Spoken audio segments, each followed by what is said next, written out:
Hello, ladies and gentlemen. I hope I'm going live about now.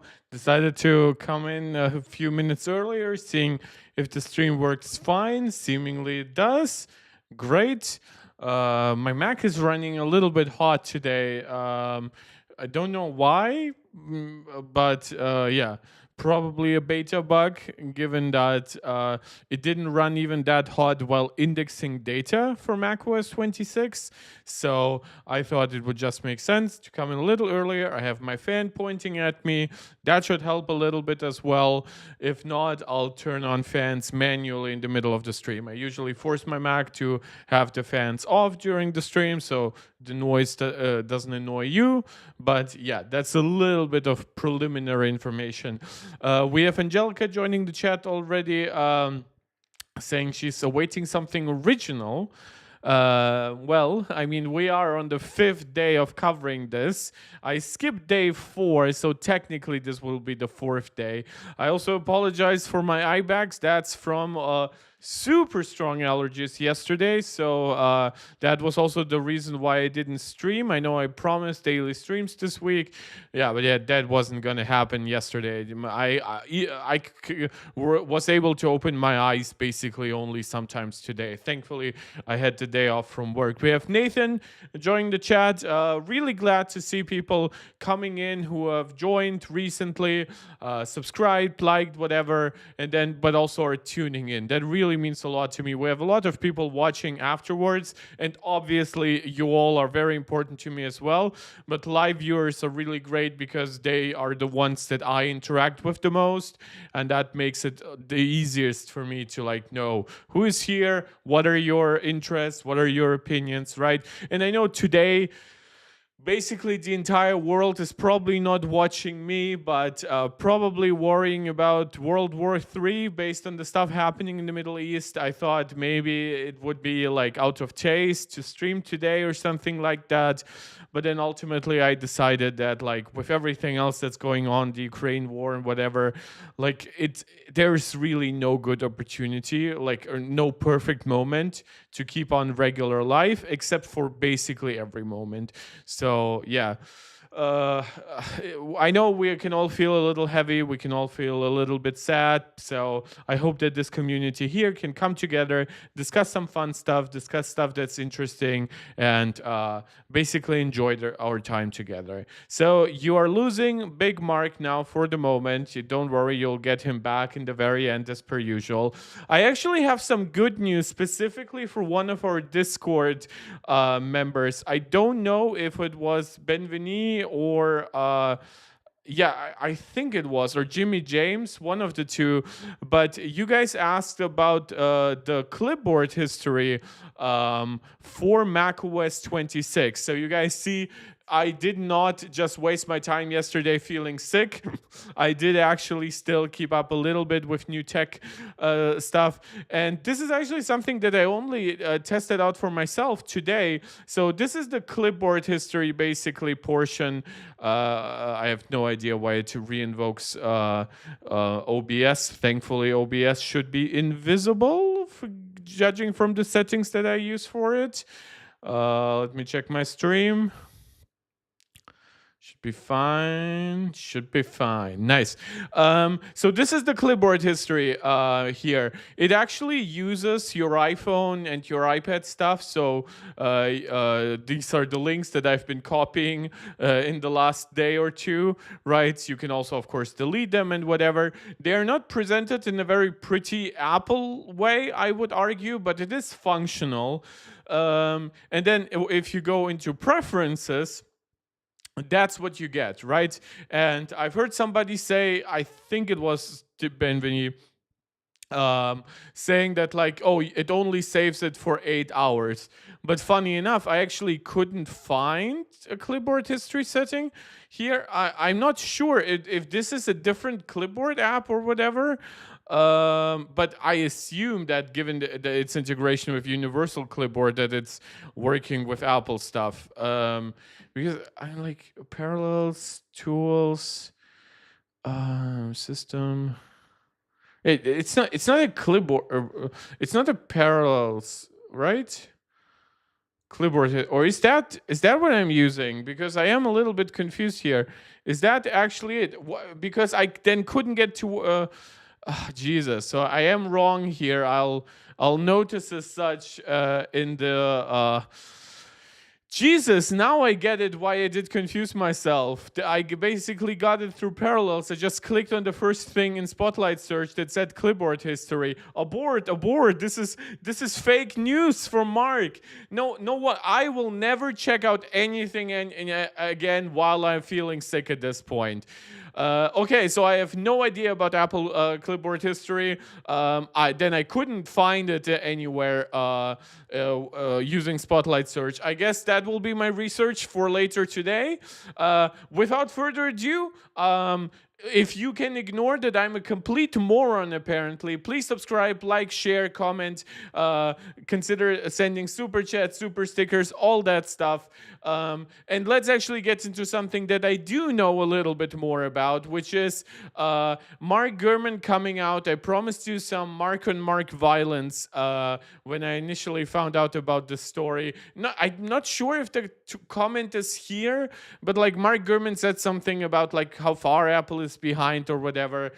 Doesn't matter. I'll try to go through the actual article. Nathan telling me, no, you're good. Yeah, that was really a result of yesterday's feeling. Like, my God, I came home from work and Ben Vinny saying it was Jimmy James who asked. Well, you guys see, I was like completely out of it by the day before yesterday evening and then leading through most of yesterday. So I basically screwed myself for 36 hours by trying to research anything while my eyes are literally like blood red and like I'm basically crying from the allergies. So thank you guys for joining in. Thank you for making me feel a little bit better about myself.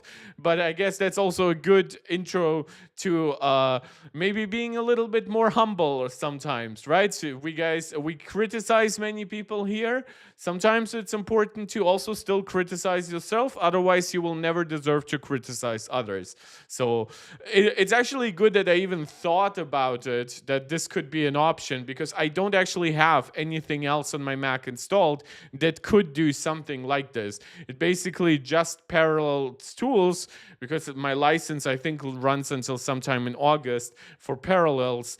Not sure if I will continue it, but yeah, that's neither here nor there. I'm completely distracting myself. Let's continue with...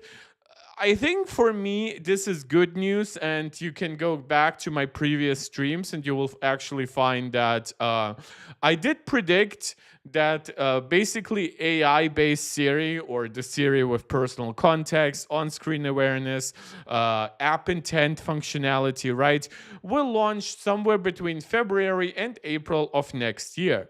Basically, my reasoning behind this is if it was going to launch in May or June, that's way too close to WWDC, or it's literally overlapping with WWDC, which at that point it looks embarrassing, right? Even if it still launches before iOS 27 and whatever, it still would be way too close. And I think if Apple had planned to maybe launch it during the holiday season, like starting December or somewhere like that, I think they would have said as much. So to me, basically, Mark Gurman is now coming out and confirming. We've already, of course, heard Apple executives talks about in the coming year, and now he is basically giving us a more concrete timeline for it. Apple Inc. has set an internal release target of spring 2026 for its delayed upgrade of Siri, marking a key step in its artificial intelligence turnaround effort. The company's Siri team is aiming to bring the revamped voice assistant to market as part of an iOS 26.4 software update. That's actually funny because it was initially rumored for iOS 18.4, right? So it's basically a full year delay, and I always bring up the gaming industry as like a reference point to like big delays twice here on this channel. And I do have to say, this makes sense. Just giving them a full calendar year, and afterwards, I honestly think that heads would roll if they cannot make it happen in that time frame. Now, granted, they have a new head, so maybe at that point he would still be treated nicely. That's the guy who was responsible for the broader Apple Vision Pro project, but still, like an extra year, that should be enough, especially with the state of other AIs that we get around the industry. Riley joining, saying, hi Mark. Hello Riley. You missed both Big Mark and me being totally wrong for once. So Benveni betting that it will get delayed again. Let's see. Well, the problem is that that dot 4 promise, right, that was always Mark Gurman, right? So you can blame Apple for the delay itself and the misleading marketing leading up to it, but Mark Gurman was not really like lying, right? Well, we don't know, but Mark Gurman was providing something here that Apple wasn't providing. So you get what I mean, right? I'm not trying to claim either party is way more at fault here, but the point 4 stuff was Mark Gurman. Apple never came out and said iOS 18.4 would be the release. They said it's coming in 2025. Now it's apparently coming in 2026. Yeah, Benveni, if you want to predict that it's gonna go the GTA 6 route and it's gonna be like a 10, 12 year project, I mean, it could happen. Would be a complete disaster, but who knows? The company's Siri team is aiming to bring the revamped voice assistant to market as part of iOS 26.4, according to people with knowledge of the matter. The long-promised changes will allow Siri to tap into consumers' personal data, on-screen activities, and I would argue app functionality, so it can better fulfill queries.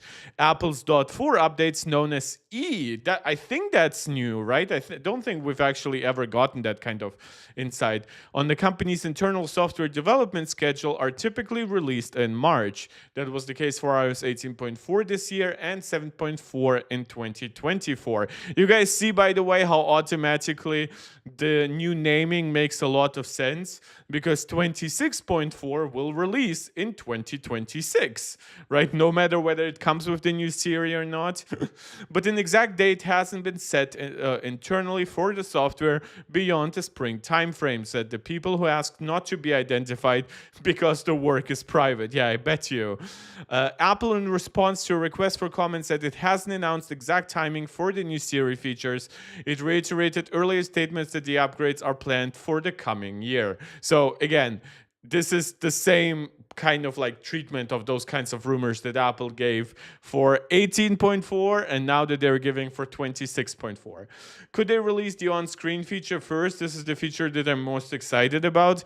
Well, technically, yeah, they could separate it. It would just be a marketing issue, right? If I honestly think that app intent, for many reasons, might actually be the easiest.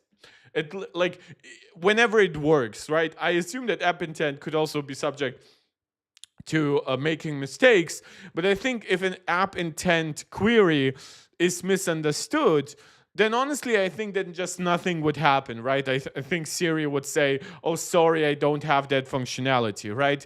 With personal context, it becomes a lot worse because you would want such a Siri to be more proactive and to try to answer your stuff more directly, right? So if it starts analyzing messages and emails and everything in the wrong way, right, it's way worse than just telling you, oh, I cannot do something. So maybe those things could be separated. Maybe app intent and on-screen awareness could come out first, and then personal context could come out later. But we'll have to see. I also assume that whatever launches with 26.4 will immediately basically be improved by like 27, right? Because Apple is still working on all their LLMs and whatever. If they really had to, for one, they did not have to restart from scratch. That is wrong. Whoever is saying that is wrong and should stop.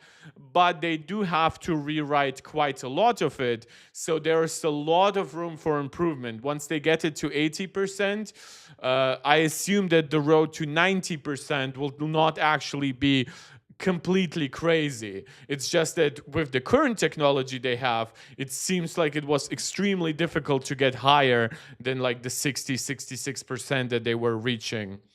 Um, the timeline could still shift depending on whether new snacks emerge. In the next several weeks of development work proves promising. The company could consider giving a preview of the features when it launches the next iPhones in the fall. So that is obviously, I think, going to be our biggest giveaway. Now, granted, it could be shown with the iPhone in September. It could also be shown with Macs and iPads potentially in October. So there are multiple opportunities here for Apple to do so.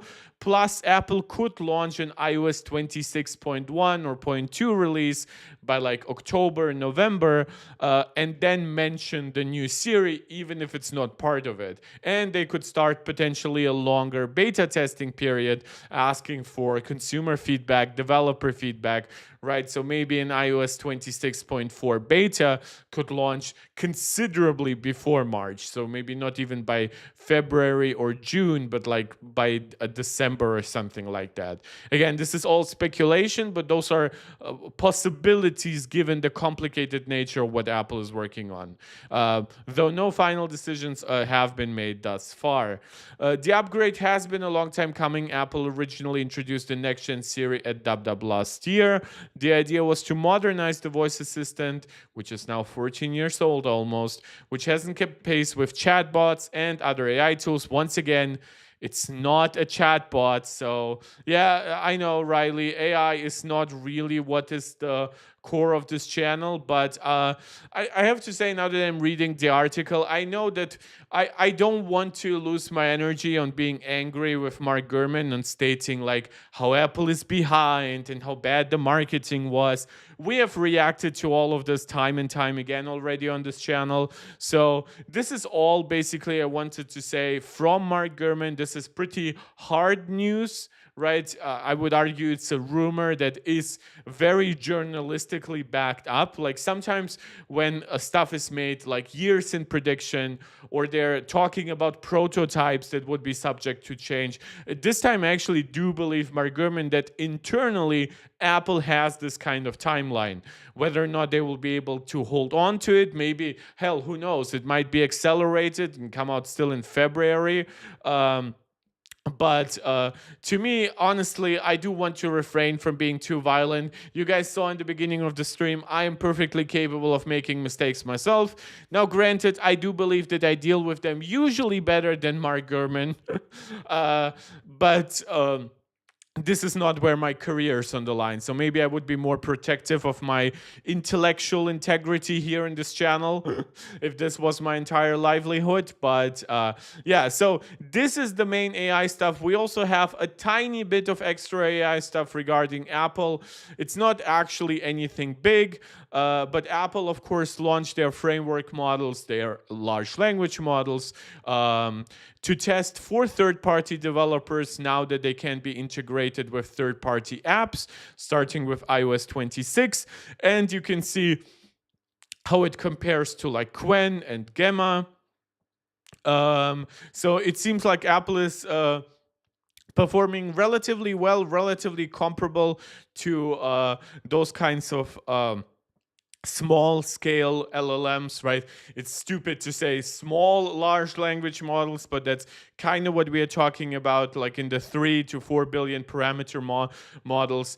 Would love to see exact details on how much memory is being used up, and I would also love to see that even like with like some of those AI apps that allow you to like load in certain large language models, I would love to see the power consumption of just how well like Apple's internal stuff has been specifically optimized for the neural engine. My assumption is it's probably pretty RAM efficient, given that we are looking at like targeting iPhones with 8 gigs of RAM, which is usually not what's happening with a lot of those smaller scale models. But yeah, if you are maybe in this industry, or you're a developer yourself, or you're just very enthusiastic about it, feel free to look into that, and feel free to let me know, whether it's here or in the Discord or whatever, like what are your own like impressions, and what are your own maybe data for this. To me, this does look pretty good. Definitely nothing mind-blowing, but again, the devil here is absolutely in the detail of like RAM usage, power consumption, and then of course granted, Apple could work, of course, with those other companies to integrate their models. But then again, now we are also talking about stuff like even storage space, right? So those are things that Apple has to consider in an almost unique way, because while sure, Google can have a pretty advanced on-device model for Android, but we saw how they dealt with it. Like, oh, it runs on the Pixel 9, but it's not perfect. On the Pixel 9 Pro, it's better because it has 16 gigabytes, which probably leaves it around 12 gigabytes just for the model. And then on the Pixel 9a that has 8 gigabytes, it's basically a no-show, right? So again, different considerations based on different needs and different hardware availability. So yeah, feel free to look into it. I agree with Riley. AI is not the most interesting stuff to me personally, but also from everything that I gather from people on this channel, watching this channel. So, but it is still like important to keep up with this, right? Next, I would actually like to cover a little bit of gaming news concerning the Mac and the Apple ecosystem in general. There are a few quick fire pieces of information here. First of all, Steam finally has a native Apple Silicon app, right? So that's from x86 or Intel to Apple Silicon. What's also interesting, that does mean that macOS now has the only 64-bit Steam client. Now, yes, I know that the only upside really for a 32-bit app to be upgraded to 64 is for it to potentially utilize more than 4 gigabytes of memory, which you would hope that an app launcher will never come even close to this, because that would be a disaster. From everything that I've seen, Steam seems to have used around 70 to 75 megabytes, and is now basically around 10 megabytes less after the Apple Silicon update. Should also be noted, it is a beta, so it's not going to be automatically enabled just in the check for update section of the app. So you go to the Steam app, you go to Steam settings and interface, you find the better participation section and choose Steam Beta Update from the drop down. Then it downloads the version, and then it stays, of course, on the beta.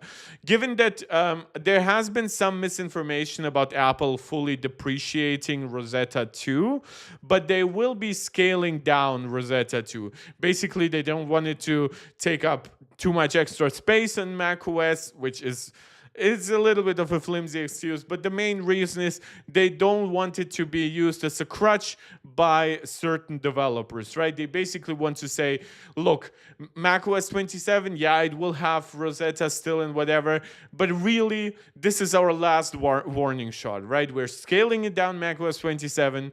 Maybe by macOS 28, it just won't be there. Please update your apps, and if users really feel like using like an Intel-based app or even like a Windows-based app, there are virtual machines for that. There is our like even like our game porting toolkit and whatever, right? So please stop actually forcing people to use Intel Macs on their Apple Intel applications on their Apple Silicon Macs. Steam is actually, I believe, the last application on my Mac to be Intel based, to be x86 based, which is bad because Steam by itself also has like a helper app, and it has some kind of desktop integration, whatever. So it does pop up from time to time, even when Steam isn't active itself. So yeah, I highly actually recommend installing this. Seems like the beta is extremely stable. I mean, it does make sense.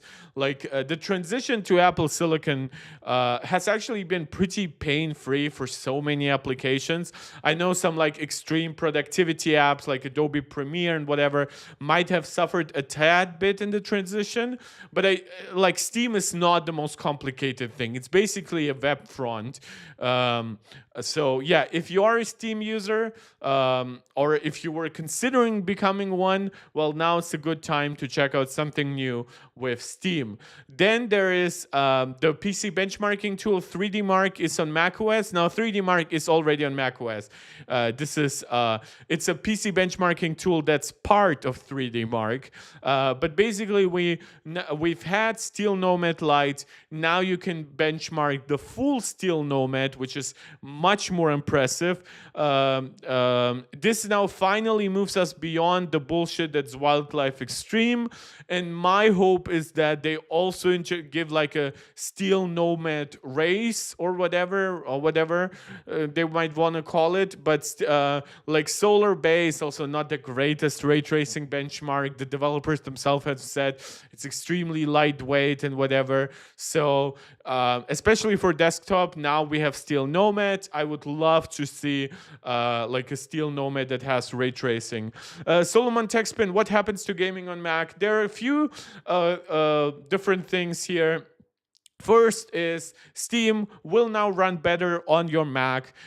If you're somebody like me, for me, actually, Steam, the app, was unworkable on my Mac for 6 months, right? So granted, that's not an issue that's common, but it does occasionally pop up. If you have like a beta installed or whatever, or even an official version often, Steam will just act up. And that is partially because like Mac is just not the main focus of Valve, but the other reason is because it just wasn't Apple Silicon. Like even on a basic level, they could have done more and then left the app alone and it would have been still decent. But they left it at an ancient state, basically, even though they kept updating the app like every month or so.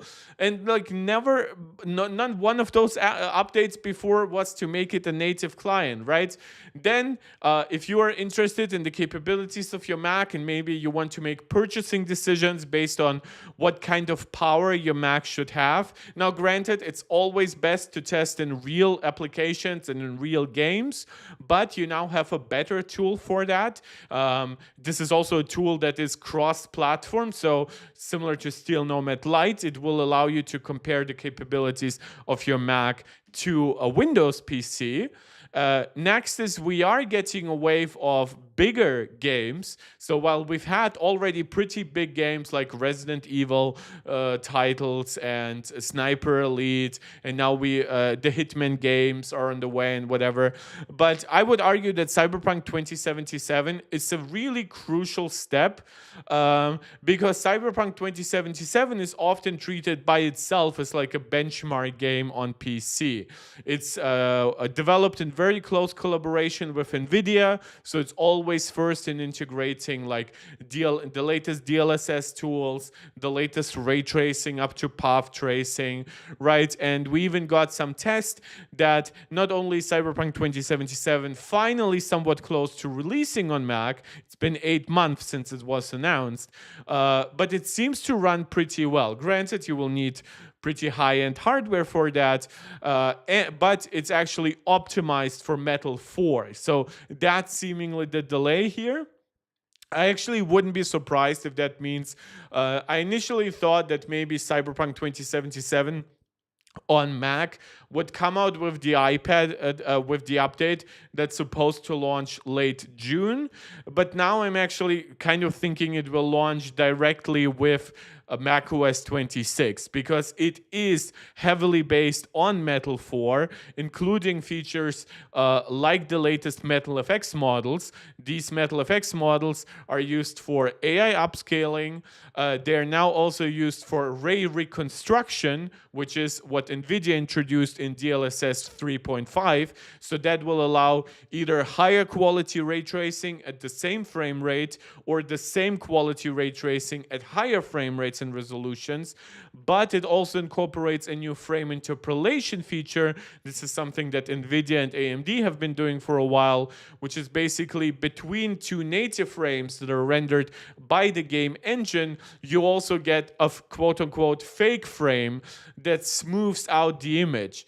Now, one thing that I don't like is the idea of going from a 30 FPS game to a 60 FPS game with such a feature, because such a feature does introduce additional latency. And if you have less data, which for this feature, the actual data is game frames, right? So the fewer game frames you have, the more susceptible it becomes to image issues. So if you want to use this to go from 60 FPS to like 120 FPS, which is what we saw here in this example, running at ultra settings, it does not mention what ray tracing level it used. I highly assume it's not using path tracing, but yeah, there's a lot of good stuff basically, and I think that with the further improvements that Apple is introducing in game porting toolkit, which I highly recommend you look into the channels of Mr. MacWrite and Andrew Tsai on YouTube, because they have more in-depth breakdowns of all of that stuff. I think that Andrew Tsai has already stuff for Metal 4. Mr. MacWrite has reacted, live tested actually the new Steam client update. So there's plenty of good stuff coming in the world of Mac gaming, and that's of course not considering the actual games, right? Like Crimson Desert being like confirmed and whatever. Granted, those are not the biggest titles always. I would love if Apple came out, for example, and worked with Capcom to make sure that Resident Evil 9 Requiem will come day and date to Mac. Because I mean, that is what they did with Ubisoft and Assassin's Creed Shadows. But let's see. It's also going to be interesting to see if those existing applications might be updated to these newer tools, right? Because higher quality upscaling, denoising, frame interpolation, those are all good features potentially to have in, for example, games like Assassin's Creed Shadows, which do run not the best on Mac. M1 Max, do you think Cyberpunk will come to patch 2.3 or when macOS Tahoe releases? Well, initially I actually thought it would be patch 2.3, but now that I see that it's firmly based on Metal 4, now could Apple conceivably like allow them to launch with like a beta version of Metal 4? Yeah, sure, but that would really like create software issues with like, well, operating systems that do not have yet Metal 4. So my prediction is it's coming out with macOS Tahoe, and I actually think this game is like completely ready for Mac, except for those kinds of features. Cyberpunk itself has been pretty bug-free recently. It's even now been ported to Switch and runs pretty well there, 30 or 40 FPS using DLSS for upscaling. So this game is pretty polished and pretty scalable at this point, which it definitely wasn't when it launched like 5 years ago. So yeah, or 4 years ago or something like that. So my prediction is macOS Tahoe, but it could be 2.3. It seems more to me like they said that they would basically be bringing like some of the improvements from the Switch version to other platforms with 2.3, which I assume that would involve stuff like gyros and support, which like the DualSense supporter, DualSense controller has gyros, things like that. So yeah, that wouldn't surprise me if that's 2.3. And then the last update potentially ever is like 2.4, and it has Mac support, right? But what do I know, right? I was very wrong in the beginning of the stream, so who knows? Maybe I'll just keep going wrong, but this time not actually discovering that I'm wrong. But yeah, thank you. So many new names: M1 Max, Solomon. Thank you guys. for participating. As always, please keep commenting. Please don't just comment here, but also when the video has been uploaded on the channel, because that really helps. It gives me the insight that I need into what you like, what you agree with, what you disagree with, but also it helps the algorithm know. It helps attract new people. You see, we have already come down from like our peak viewership by like 4x, because the hype around dub is slowly dying down. But I will keep giving my impressions. I'll keep reacting to the latest betas. Of course, I'll keep reacting to the latest news and rumors. So yeah. Well, M1 Max, you're welcome. I love responding to you guys. If you want to be guaranteed a response, that's usually with a super chat or whatever. But if it is an interesting question, or if it is just an honest question of, I feel like that's something you would like to have answered, I have no reason to not answer it. That's why I'm doing live streams. If I wanted maximum viewerships, I would be making video essays, believe me. I just prefer this format a lot. Last, and this has actually nothing to do with gaming, but I did cover like the Vision Pro improvements in previous videos. We do cover Vision Pro the least on this channel because I own all the other major Apple platforms, everything from AirPods, Apple Watch to Apple TV, right? I'm just going by screen sizes or the non-existence of screens.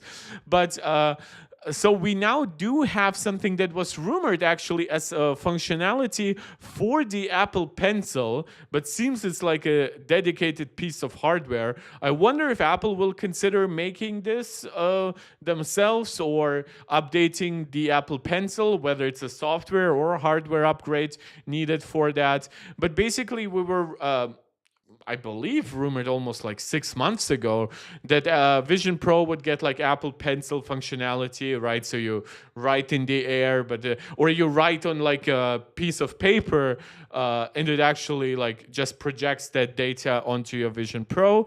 But seemingly we got that now from Logitech, and now that Vision Pro is optimized for new kinds of accessories like the PlayStation VR2 Sense controllers, now we're getting functionality like this as well. The other is actually pretty disappointing to me because I think it's a cool concept, but I think it just messed it up, which is the Flip Folio basically covers your iPad, and it has the great kickstand that Logitech is known for, right?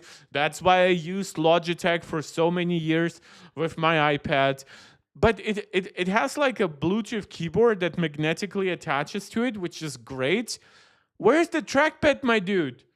Or like, I don't know, like some placeholder for a mouse. I guess the idea is that you could have like that $20 cute pink like little Logitech mouse always with you. But my God, like you already have keyboard cases for the iPad that have trackpads with them.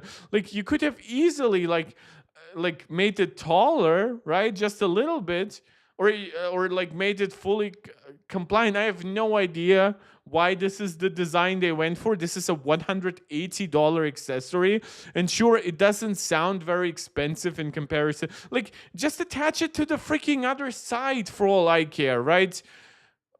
Because the other side doesn't fold because it doesn't have the kickstand, right? So I have no idea what they were thinking here. It's a cool looking thing overall, but I'm just a little bit confused on why it exists when Logitech themselves have pretty good keyboard cases. I guess they were looking for the functionality to use your iPad basically horizontal and vertical, so portrait and landscape mode, and it also magnetically attaches, so it looks a little bit more comparable to like Apple's sleek accessories, while most Logitech accessories still work more like a traditional case, so they hug the side, so you have to pry it open whenever you want to connect or disconnect it from the but my God, why? Why do you do this? I feel like a lot of people might buy this and just be confused that it doesn't have a trackpad or whatever, because people have just been trained to expect that like Logitech iPad keyboard cases have a trackpad ever since they were introduced. With like, what, 5 years ago? With like iPadOS 13? Yeah, that's insane to me that they're doing this. But yeah, just a quick warning: if you want like a keyboard accessory, strong recommendation for you to not get this, because I do think you will be disappointed. At that point, you're way better off buying a much cheaper keyboard, a much cheaper case, and combining it with whatever keyboard you might want, whatever mouse or trackpad you might want. So forcing yourself into this solution just because, oh, it attaches magnetically. I'm like, yeah, it would be great if you also had the trackpad that did that. I mean, even whatever. Like I'm not trying to be too negative often on this channel, because I do understand that we like this is all variety, and in a pretty big market I'm fine with having stuff that might be pointless in my eyes but maybe attractive to others. But this is just like, it's literally worse than a lot of stuff that Logitech already has. Yeah, so that's pretty much it in terms of like news and rumors. I would like to react to the interview by Apple executives, and we do have some other stuff that I could be reacting to. However, I do want to actually stream tomorrow at the very least. I want to make up for not streaming yesterday, and I also just want to give myself more time to deal with the latest operating systems and whatever, because you see what happens when I try to gather info while I'm on my allergies. It doesn't go well. So this is from Tom's guide. Let me see audio. As always, let me know if it's not too loud for you or whatever. I really wanted to have a look into this because I'm fascinated by it being 45 minutes long. That's basically, like, I assume the pitch here is that they're basically the replacement for the John Gruber show, because all the other stuff, I know that the Wall Street Journal, like the Joanna Stern interview, there's like a longer version of it coming up. And so the 7 minutes were cut up. But like, I would be shocked if this was a 45 minutes interview, but overall. And then Justine had like her TikTok style interview where she wasted 2 minutes talking about a doll she brought to the event, acting like a 14-year-old or whatever for no reason. Yeah, so I'm interested to see what they have to say. We have, of course, reacted to several statements by them when it comes to the Siri delay. So I'll probably speed this up to like 1.15 as our usual. Maybe I'll go up to 1.2 if it's needed. Solomon, visionOS and iPadOS were the best highlights from DubDub. Oh, absolutely. And I mean, Apple kind of knew that. I mean, given that iPadOS especially was like the last one. You're saying iOS and macOS were disappointments. To me, the problem with... like, don't get me wrong, if you go to my Discord, for example, you will find me and many of the people following this channel and whatever talking about features like a proper volume mixer, right, for Mac and for iPhone and iPad and everything, right? And seemingly Apple is bringing that to visionOS. So this is once again another feature that's like pioneering in Vision Pro or whatever, like guest mode, right, that still hasn't made its way to iOS and iPadOS. But like iOS and macOS, once you're doing this huge redesign, like iPhone is in the hands of hundreds of millions of people. Macs are mission critical devices. iPads, they are in a lot of people's hands, but a lot of people wanted a better multitasking system specifically. If you screw up the iPad a little bit, with like early releases, people will say, oh, but we're getting all those new features which we're asking for, right? If iPhone and Mac were screwed up because of that, right, I think the reaction would be a lot more negative. People would just be saying, oh, like macOS itself is lacking very little to me that I couldn't replicate with like some third-party tool very easily, right? And iPhones are, while they are, of course, all the people asking every year for like multitasking support like Android and whatever, that's, to me, that I just don't think that will come, at least before the foldable iPhone. Yeah, while I do understand that in terms of features, iPadOS kind of got the biggest one, but the redesign itself is the big thing here. And after all the delays of last year and whatever, and Siri, Apple just cannot afford to launch iOS and macOS with any kind of bad publicity here. We already see like how people call it a disaster and whatever, as if they've never seen a delay in the tech industry, as if they've never not seen all the companies struggling to launch their AI tools in like an acceptable manner. I always bring up the Google example where it started randomly inserting like Reddit anecdotes, like putting glue on your pizza, right? And that's not the only example, it's just the always the easiest one on my mind. So yeah, I fully understand why you would feel like that. I personally don't feel disappointed by any of this. Like, I felt a little bit disappointed in prior years by iPad not getting something, even though I personally don't really care that much about like high-end multitasking on iPad. But I was disappointed because I knew that I would have to deal yet another year with people screaming like, "Oh, the iPad, Apple should just bring macOS to it," or whatever. And I'm glad that that's hopefully not happening this year. Boy, joining the chat to his daddy Kratos. Imagine having nieces and nephews and you don't know the password to your YouTube kids, or they ask you math questions and you don't know what. Yum, glue on my pizza. I am so confused by the early start. Is that something from the interview? Uh, like, um, like I don't know. Like, would I know? No, I don't know the passwords to like my nieces and nephew stuff. Boy joining and immediately becoming third place in our XP ranking. Guys, let's get started. As always, let me know if the audio and video quality is all right for you, if I'm not too loud, if they're not too loud, whatever. If you bring macOS to iPad, the iPad will totally crash out and bug out, like that would not work. It just wouldn't be a great experience, right? Like, even the new multitasking system now requires like keyboard and mouse basically to be perfect. So yeah.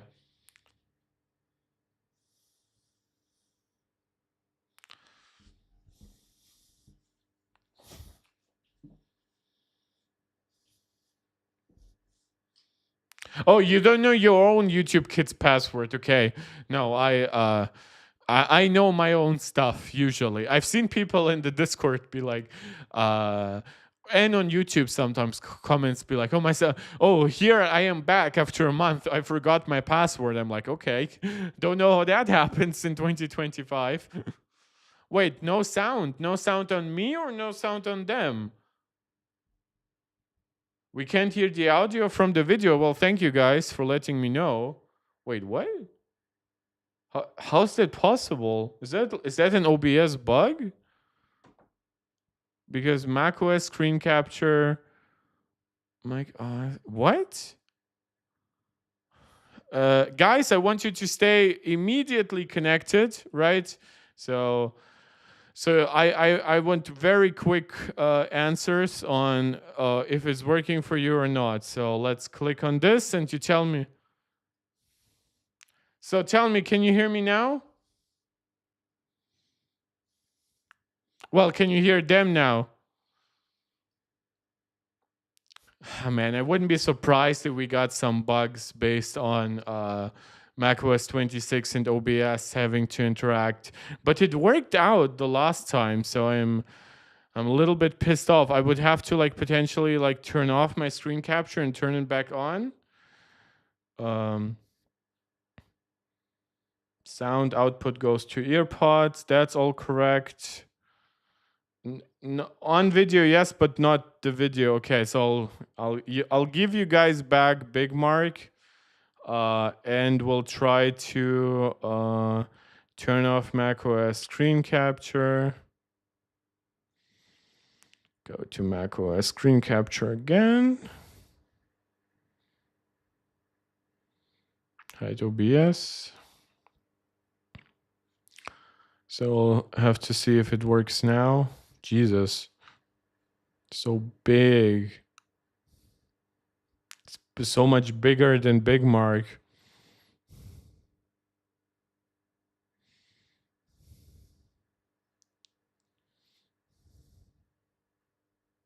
Okay, so we reset it up, and now let's see if YouTube actually works.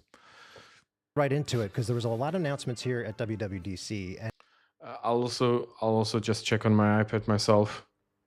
I wanted to start with Apple Intelligence. And I think right out of the gate, I think it's good that you address the. Hey guys, I'm Mark from Tom's Guide.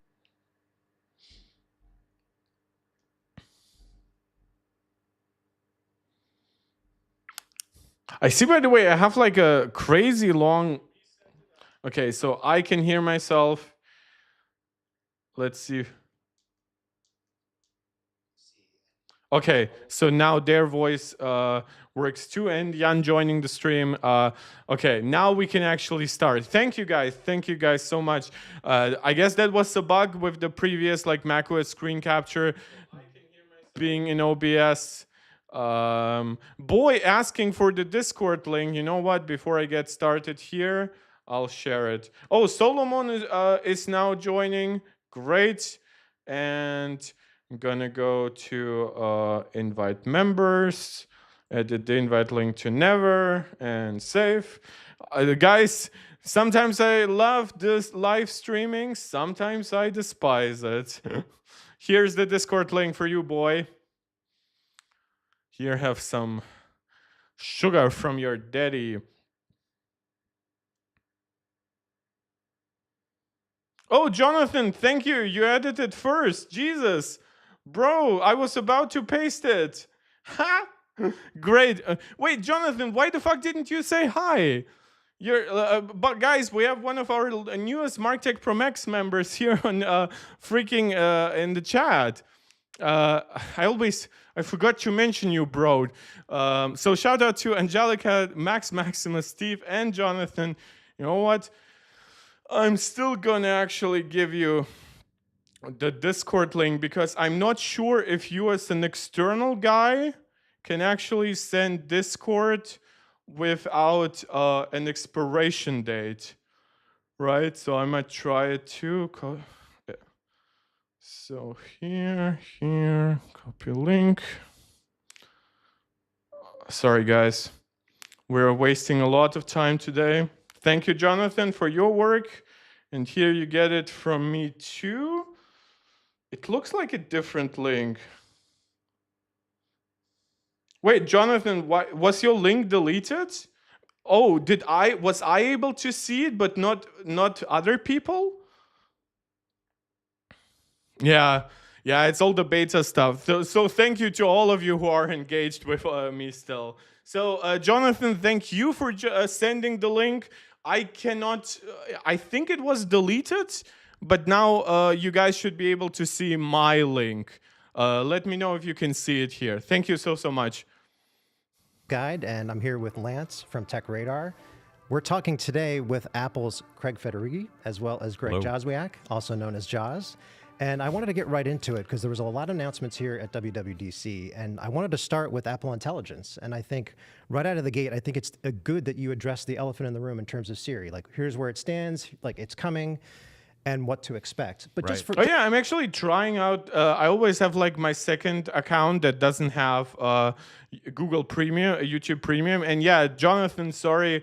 Your link was apparently either only viewable by me because I'm like the channel master, or maybe it wasn't viewable at all. So now I added mine and it seems to be viewable for everyone. So if you guys, any of you want to join the Discord, that's now a good time. Thank you. Oh, M3 Ultra joining.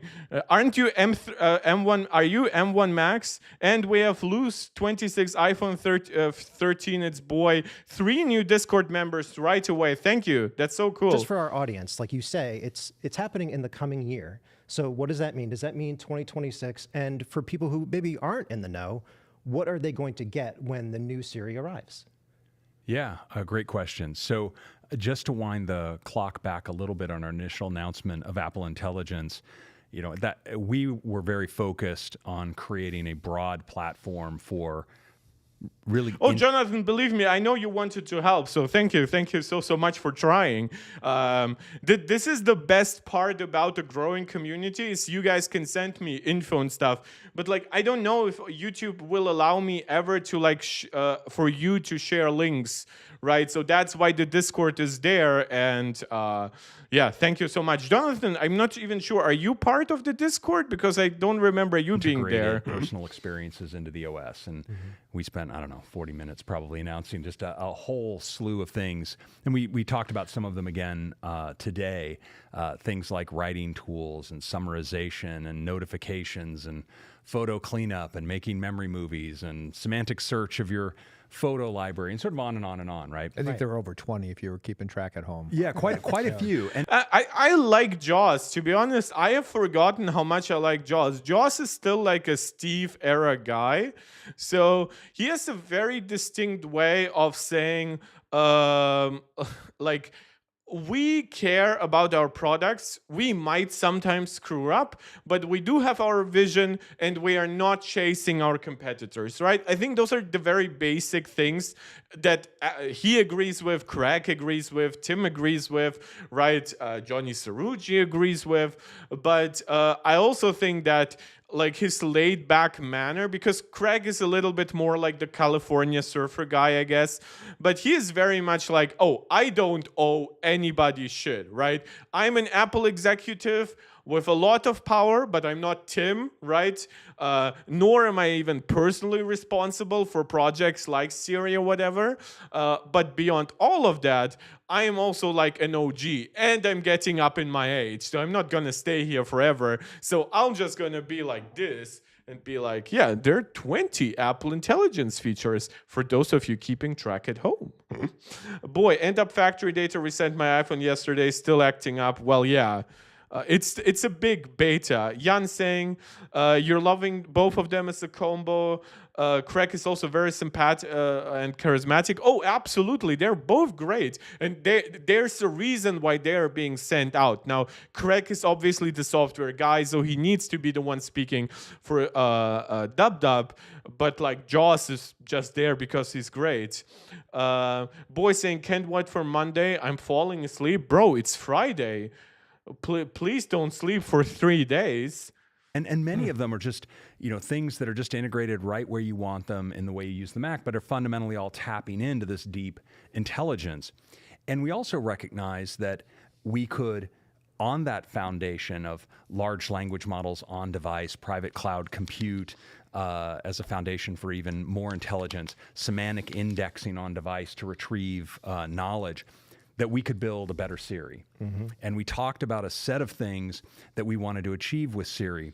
Things like better disfluency, so you could, if you misspoke a little bit and corrected yourself, that Siri understood. Better conversational context, a nicer UI, the ability to type to Siri, better product knowledge. Mm-hmm. So we shipped all of those things. Those are all features that, if you're at least you're running current software, right. you have right now. Mm-hmm. But we also talked about. It looked a little strange the way he looked down at his pants.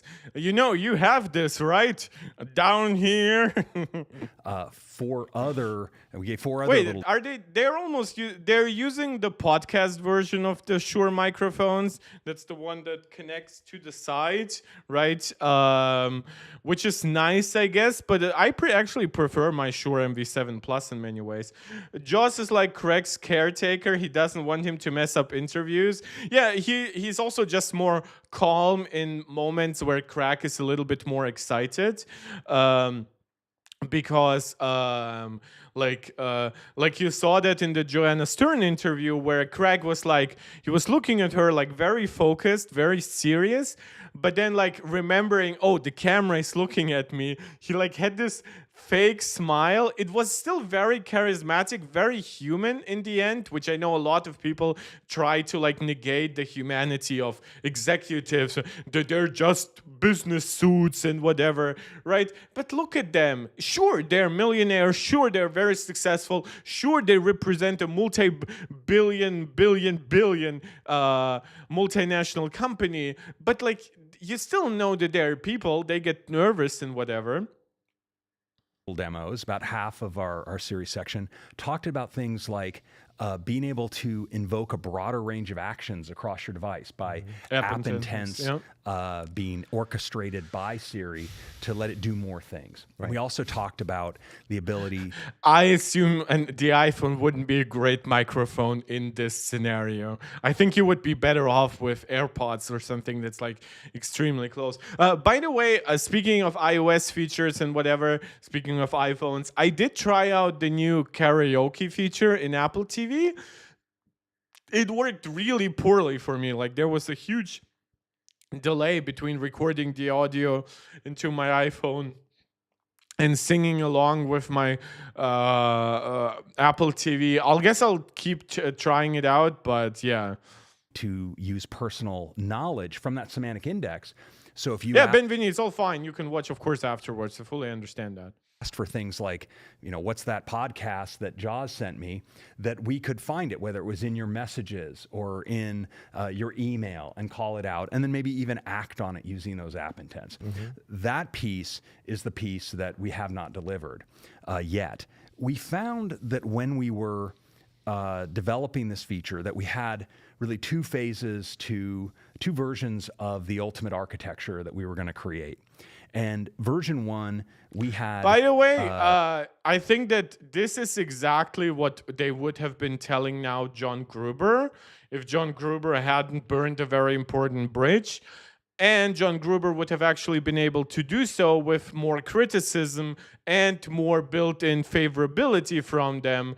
The same way they gave a lot of respect and a lot of leeway to Joanna Stern being, more stern with them, right? So just telling you, it's important to criticize politicians, big companies, whatever, but it's also very important to never fully burn your bridges unless you really think that the company has turned outright evil.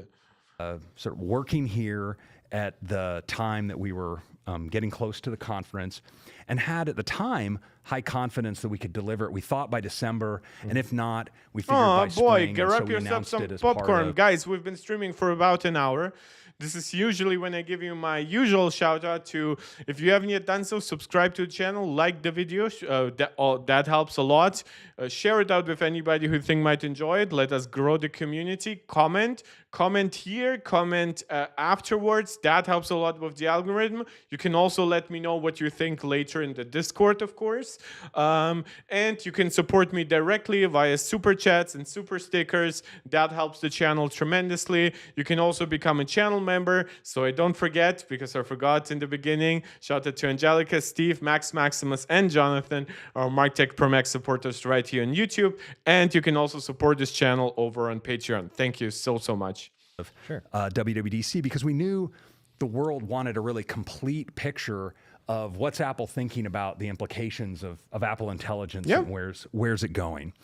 We also had Apple Intelligence needed to be distinct from everyone else. If Apple was just like, and I'll bring that up because it is actually important context here, right? But Facebook, Meta, basically launched a new version of their kind of open source, but not really large language model, right? Llama 4, right? Meta AI 13 billion. Right, and based on slightly underperforming with the latest model, they're now like hiring like the company of a 28-year-old. Like there are around 900 employees by that company. The company, okay, so it was worth $15 billion. And like, I don't want Apple to participate in this bullshit. Like, this is literally just money thrown on a giant pile of everyone doing literally the same thing, right? Whether it's Anthropic's Claude, Meta's Llama, and whatever, right? Those are very broad, like chatbots that are designed to be like used and eventually licensed by other companies. Then you have Google kind of doing a little bit more with Gemini, but that's obviously because they control Android and they have integration with Google Search, Google Mail. So they have a lot more data and a lot more apps to integrate with. Then you have, of course, OpenAI kind of being the beginning of all of it, with Microsoft kind of bastardizing ChatGPT with their own Copilot stuff. But there is so much AI happening that's exactly the same. And I don't want Apple to do that. Apple did not do the same with, they did not copy Google Search. They did not copy YouTube. They did not create a social network to rival Facebook.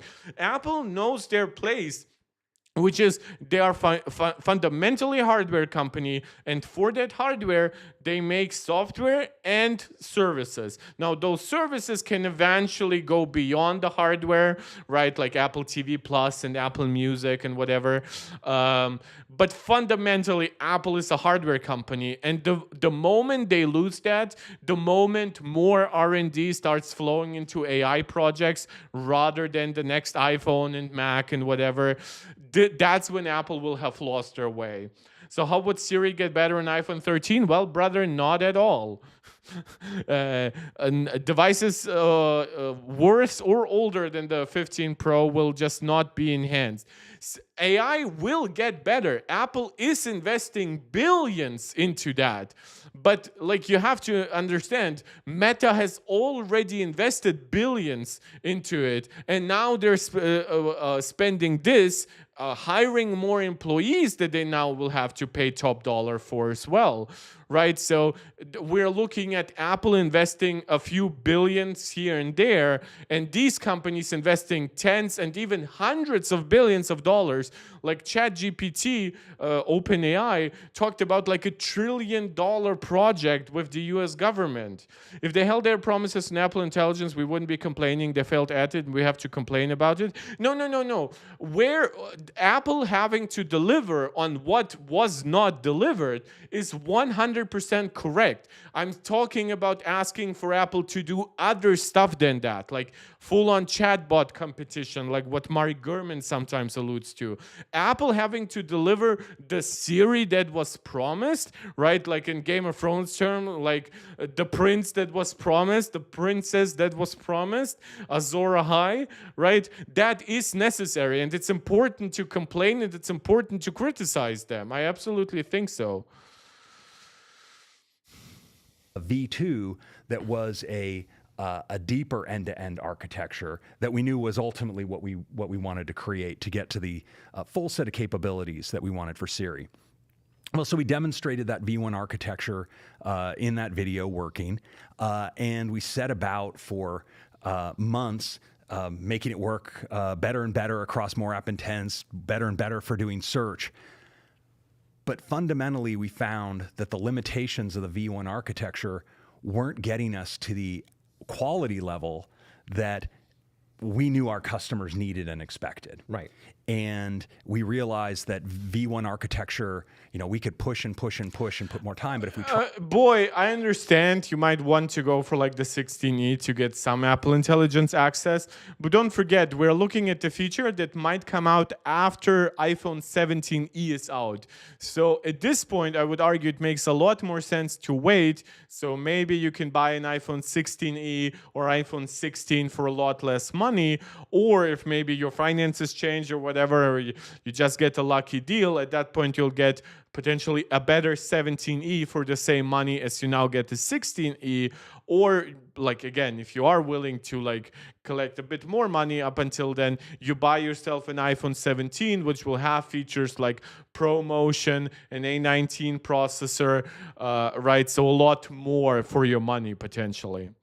Tried to push that out in the state it was going to be in, it wouldn't meet our customer expectations or Apple's standards, and that we had to move to the V2 architecture. And that, as soon as we realized that, and that was during the spring, we let the world know that we weren't going to be able to put that out, and we were going to keep working on really. Craig has very slender legs, like it's almost to the bone. Is like, look, this is how a regular leg looks like. Shifting to the new architecture.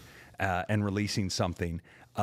We have not wanted at this point, given our experience, to pre-communicate a date until we have in-house the V2 architecture delivering not just in a form that we could demonstrate for you all, which we could do. We're not going to do that, but we're perfectly capable. We have, the V2 architecture, of course, working in-house, but we're not yet to the point where it's delivering, at the quality level that I think makes it a great Apple feature. Right. And so we're not announcing a date for when that's happening. We will announce the date when, we're ready to seed it and you're all ready to be able to experience it. Okay, And so that would go counter to my prediction that the beta period will be very long, but I could see it happening with a February beta start, and then by April we get the final version. That's really where we are there. So instead by of late an actual March. release date, is it okay to say 2026, or is that too? Yeah, and that's what we broad? said. Yeah. Okay. Yep. Okay. And then Joss was gonna be like, Craig, I'm gonna answering that one. I'm saying this is what we said. I'm not committing to this specifically, but also, by the way, Apple has specifically talking about the new Siri in the coming year. So while yes, most likely the release is also happening in the coming year, they are being extra careful. I mean, and it does make sense. You don't want to get burned by this at all after this. Even if you have to make it an 18-month delay and it launches very late 2026 or early 2027, well, that's far from great. And at that point, I would hope you would have some other features to bake into Siri as well. It is better ultimately to be careful here. so really what we're talking about, top to bottom rebuild of Jan Siri. became our #1 chatter. Cool. No idea how, though. Well, you actually chatted quite a lot recently. I mean, this is not, when you say V2 and when you took architecture, Yeah.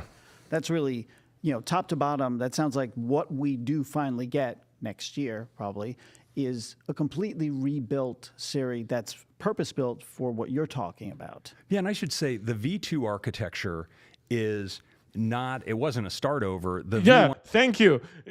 Told you myself, no pre-watch here. I told you that when Mark Gurman tried to sell this as like a complete rewrite, which was ultimately then negated by himself when he said that like the original version was good enough to get to 66%, then yeah, it's V2 is not a rewrite of the entire Siri stack. That would be insane. Then it would actually only be launching by 2027. No, V2 is like a fundamental upgrade to the baseline of these extra features. one architecture was sort of half of the V2 architecture, and now we extend it across, sort of make it a pure architecture that extends across the entire Siri experience. And so we've been very much building on what we had been building for V1, but now extending it more completely, and that more homogeneous end-to-end architecture gives us much higher quality and much better capabilities. Yeah, so basically, and that was previously mentioned, some people have, like, in the beginning, when stuff like this was starting to leak, people, mainly Mark Gurman, talked about, like, AI Siri. And you will see that that's, for example, a term that they use even in the title of this video. However, it's much smarter to say large language model Siri. And even now, Siri already incorporates plenty of large language model stuff. But this is now LLM stuff that's also specifically designed to be like a mix of on-device and private cloud compute. So yeah, Apple really has to be very careful here to, like, if they mishmash too many different code bases, it would be a bad experience no matter what. So that's what we're building now. I wanted to move on to the Apple Intelligence features that were announced today, because there was a lot. But before we do, I just want to get your quick opinion. There are standalone, I think one of the more popular apps out there is like basically voice chatting with Chatbots. AI. Yeah. And I just wanted to get your guys' opinion, because it is divided out there in terms of, are we talking to AI too much? But there's also pretty robust functionality. Some people are even using it like as a stand-in for a therapist in certain cases. Right. especially That's horrible. Please don't do that. AI is very much built to please right now. That's how we got examples where AI can be like basically forced to tell you as a drug addict, oh my God, you feel down today. Please take some cocaine, right? If you like massage the AI enough, no, please talk to a regular therapist. for younger ages. No, seriously. Yeah, for sure. There's a comfort level there, but also there's caution too. But it is very robust in terms of what it can do. But what's your overall opinion of those types of Jaws. applications? My prediction is Craig will say a little bit, but Jaws will actually talk more than usual. Well, I think just stepping back, I mean, AI is transformational technology. This wave of large language models and all that's boy, growing the new out Mac of this was pretty architecture good, is pretty stable. going to have I mean, we did have a bug right decades-long here in the arc of stream impact interacting with across OBS, the industry, but nothing and that the isn't economy, fixable thus far. much like the internet, much like mobility, and it's going to touch Apple's products. It's going to touch experiences that are well outside of Apple's products, right? And so, but Apple's job is to figure out the right experiences that make sense in the context of what we offer to customers, and to make that technology safe and intelligible and understandable, accessible to a broad audience, right? That's what we've done with so many technologies before. So there will be all kinds of other things, some of them just, delightful and wonderful, and some of them probably, scary, that will come out of this technology. And Apple won't play in all of them, but we'll play in the ones that hopefully are most impactful to your life. Now, when we started with Apple Intelligence, we were very clear, this wasn't about us building a chatbot. Our job was, we weren't defining what Apple Intelligence was to be our chatbot.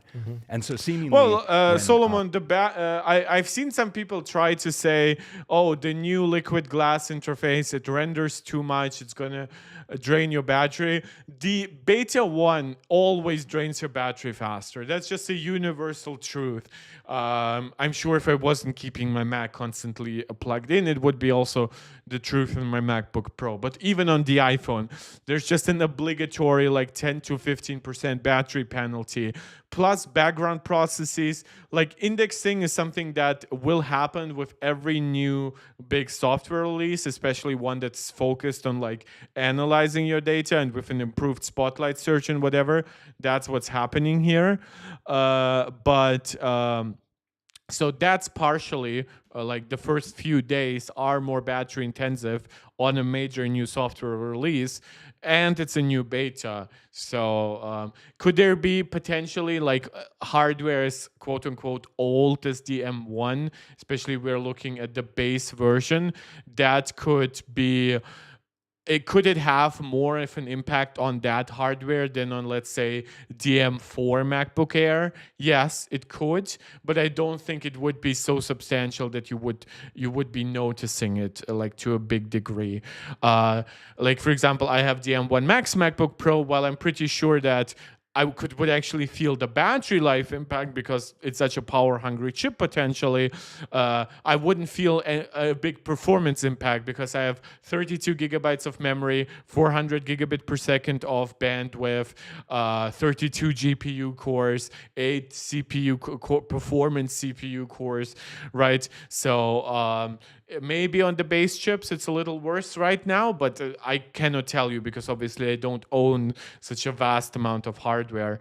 Some of these Siri capabilities I mentioned didn't show up. People kind of were like, well, where's your, what happened, Apple? I thought you were going to give us your chatbot. Well, that honestly is never what we set out it was never set out to do. That wasn't never the goal. Yeah. That was never the goal. That was never our goal. And it remains not, our primary goal. We want to bring intelligence deeply integrated into the experience of all of our platforms, in a way that's meets you where you are, not that you're going off into some chat And experience. I mean, they are already giving their own models more stuff to work with, right? It will happen through third-party applications, the same way that an Apple processor will be used by the main OS, by Apple's own applications, and stuff like that. But a lot of the power story behind the new processor, to all those of you who are relatively new, we talk a lot here about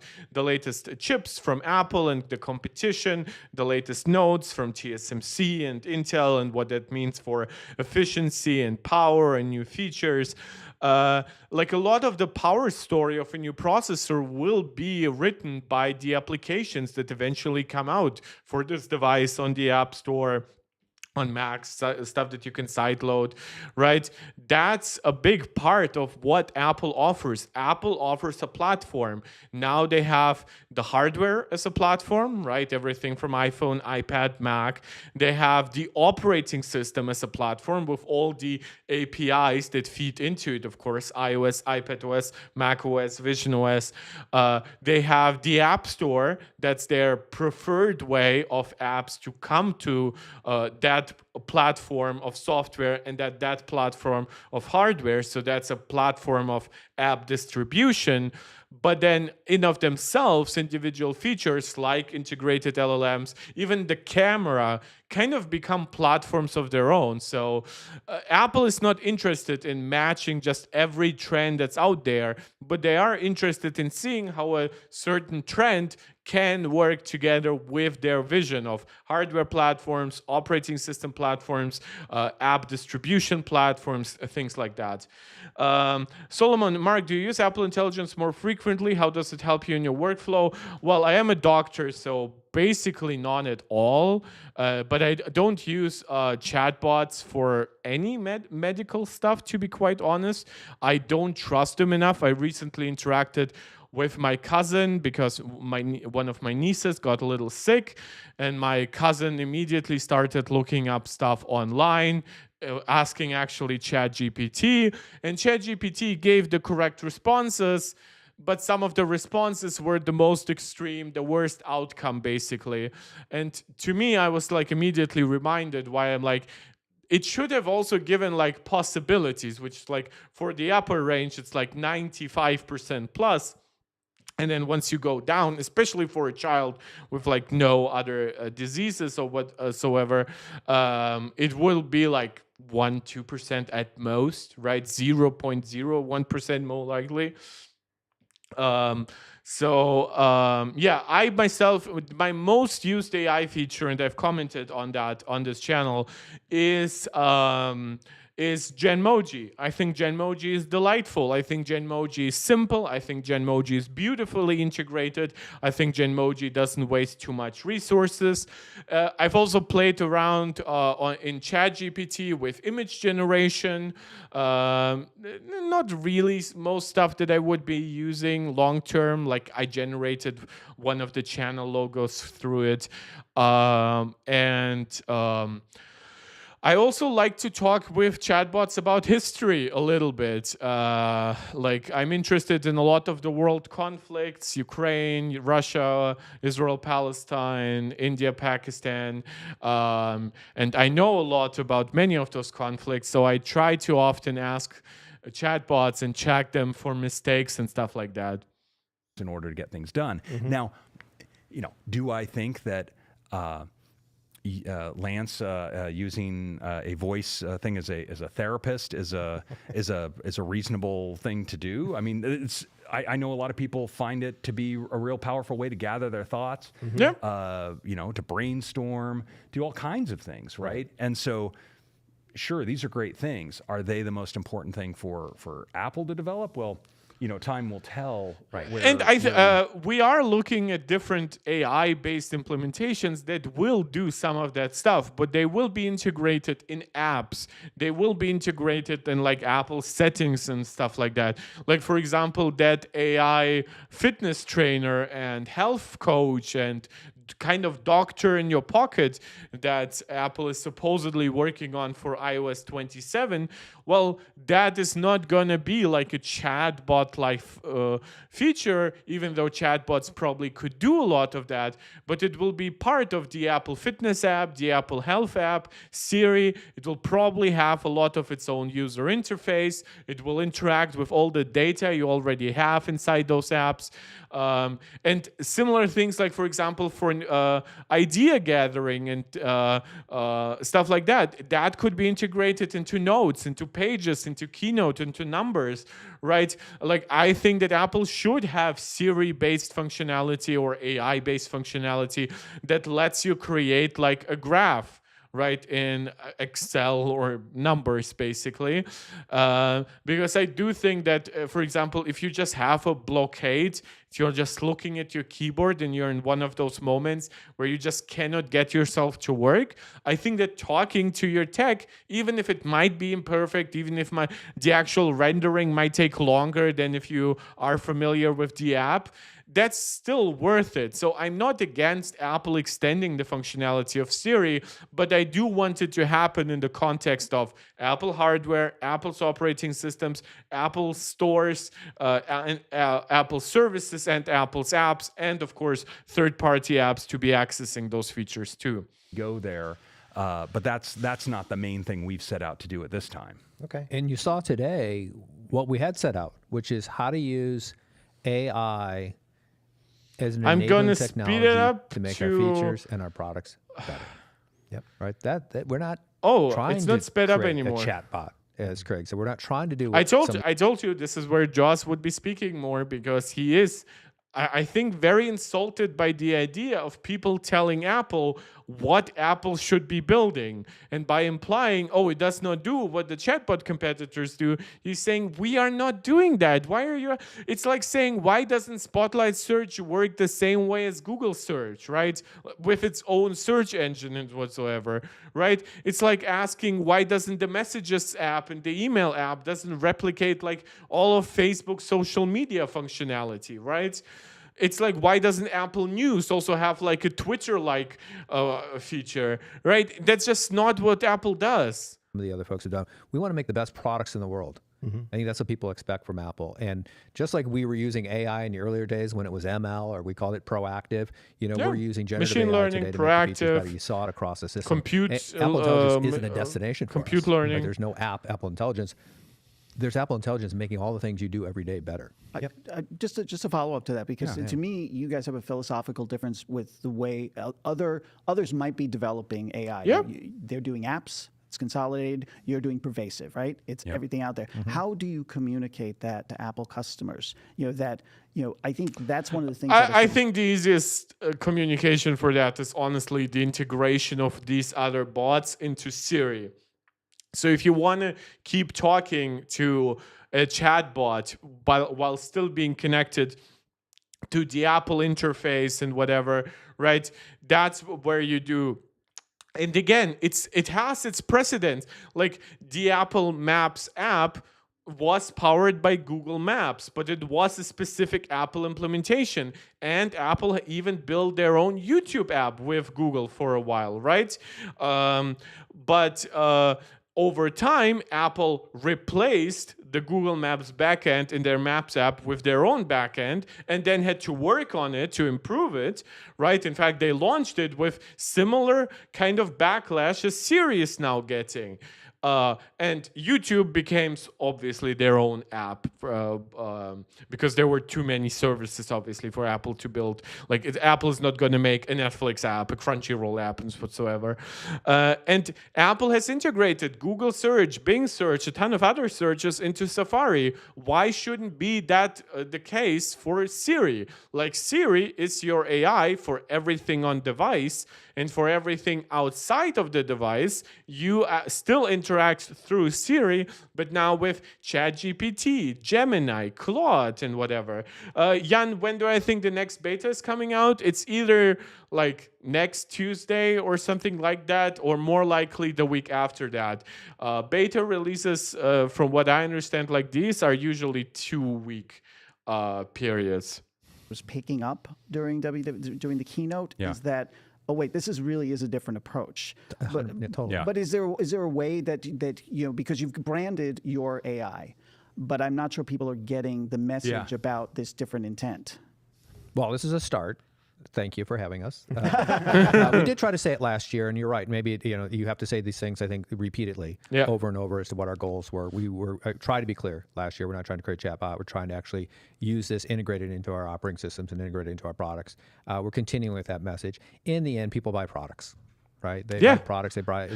I think this is such a correct message, and I see that with with even stuff like the Nintendo Switch 2, right, that just launched. Ultimately, do I think it's a great piece of hardware? No, I think the screen isn't fantastic. The battery life isn't great because the chip is based on like a 3-generation-old node and whatsoever, right? But ultimately, people buy the product because that product, for example, has another product. In this case, something like Mario Kart and Zelda, right? That's the pitch. People will not start buying Android devices because Google Gemini is part of Google. If maybe all other AIs were like not on Apple's platforms, then Apple would feel the need to create a chatbot so they aren't left behind. But don't forget, which platform, for example, has the best ChatGPT app? It's macOS. It's not even Windows, where Microsoft worked on them with like Copilot integration and stuff like that. And the same thing will just happen over time. If it's needed, Apple will create more APIs with more permissions for those kinds of apps. They can already analyze your screen, which was kind of like a failing in comparison to Android, I guess. Like, no, Apple is just not going to be forced to enter markets they don't want. And I find it very ironic when people ask that, because a lot of the same people who are now asking, why isn't Apple making a chatbot, were the same people who for years were asking, who were saying, oh my God, Apple is doing too much. 4 iPhones, 4 iPads, 6 Macs, 3 AirPods, Apple TV, now Apple Vision Pro, right? Oh my God, Apple is losing its focus. What happened with that simple like graph that Steve used to write between consumer and pro and big and small, basically?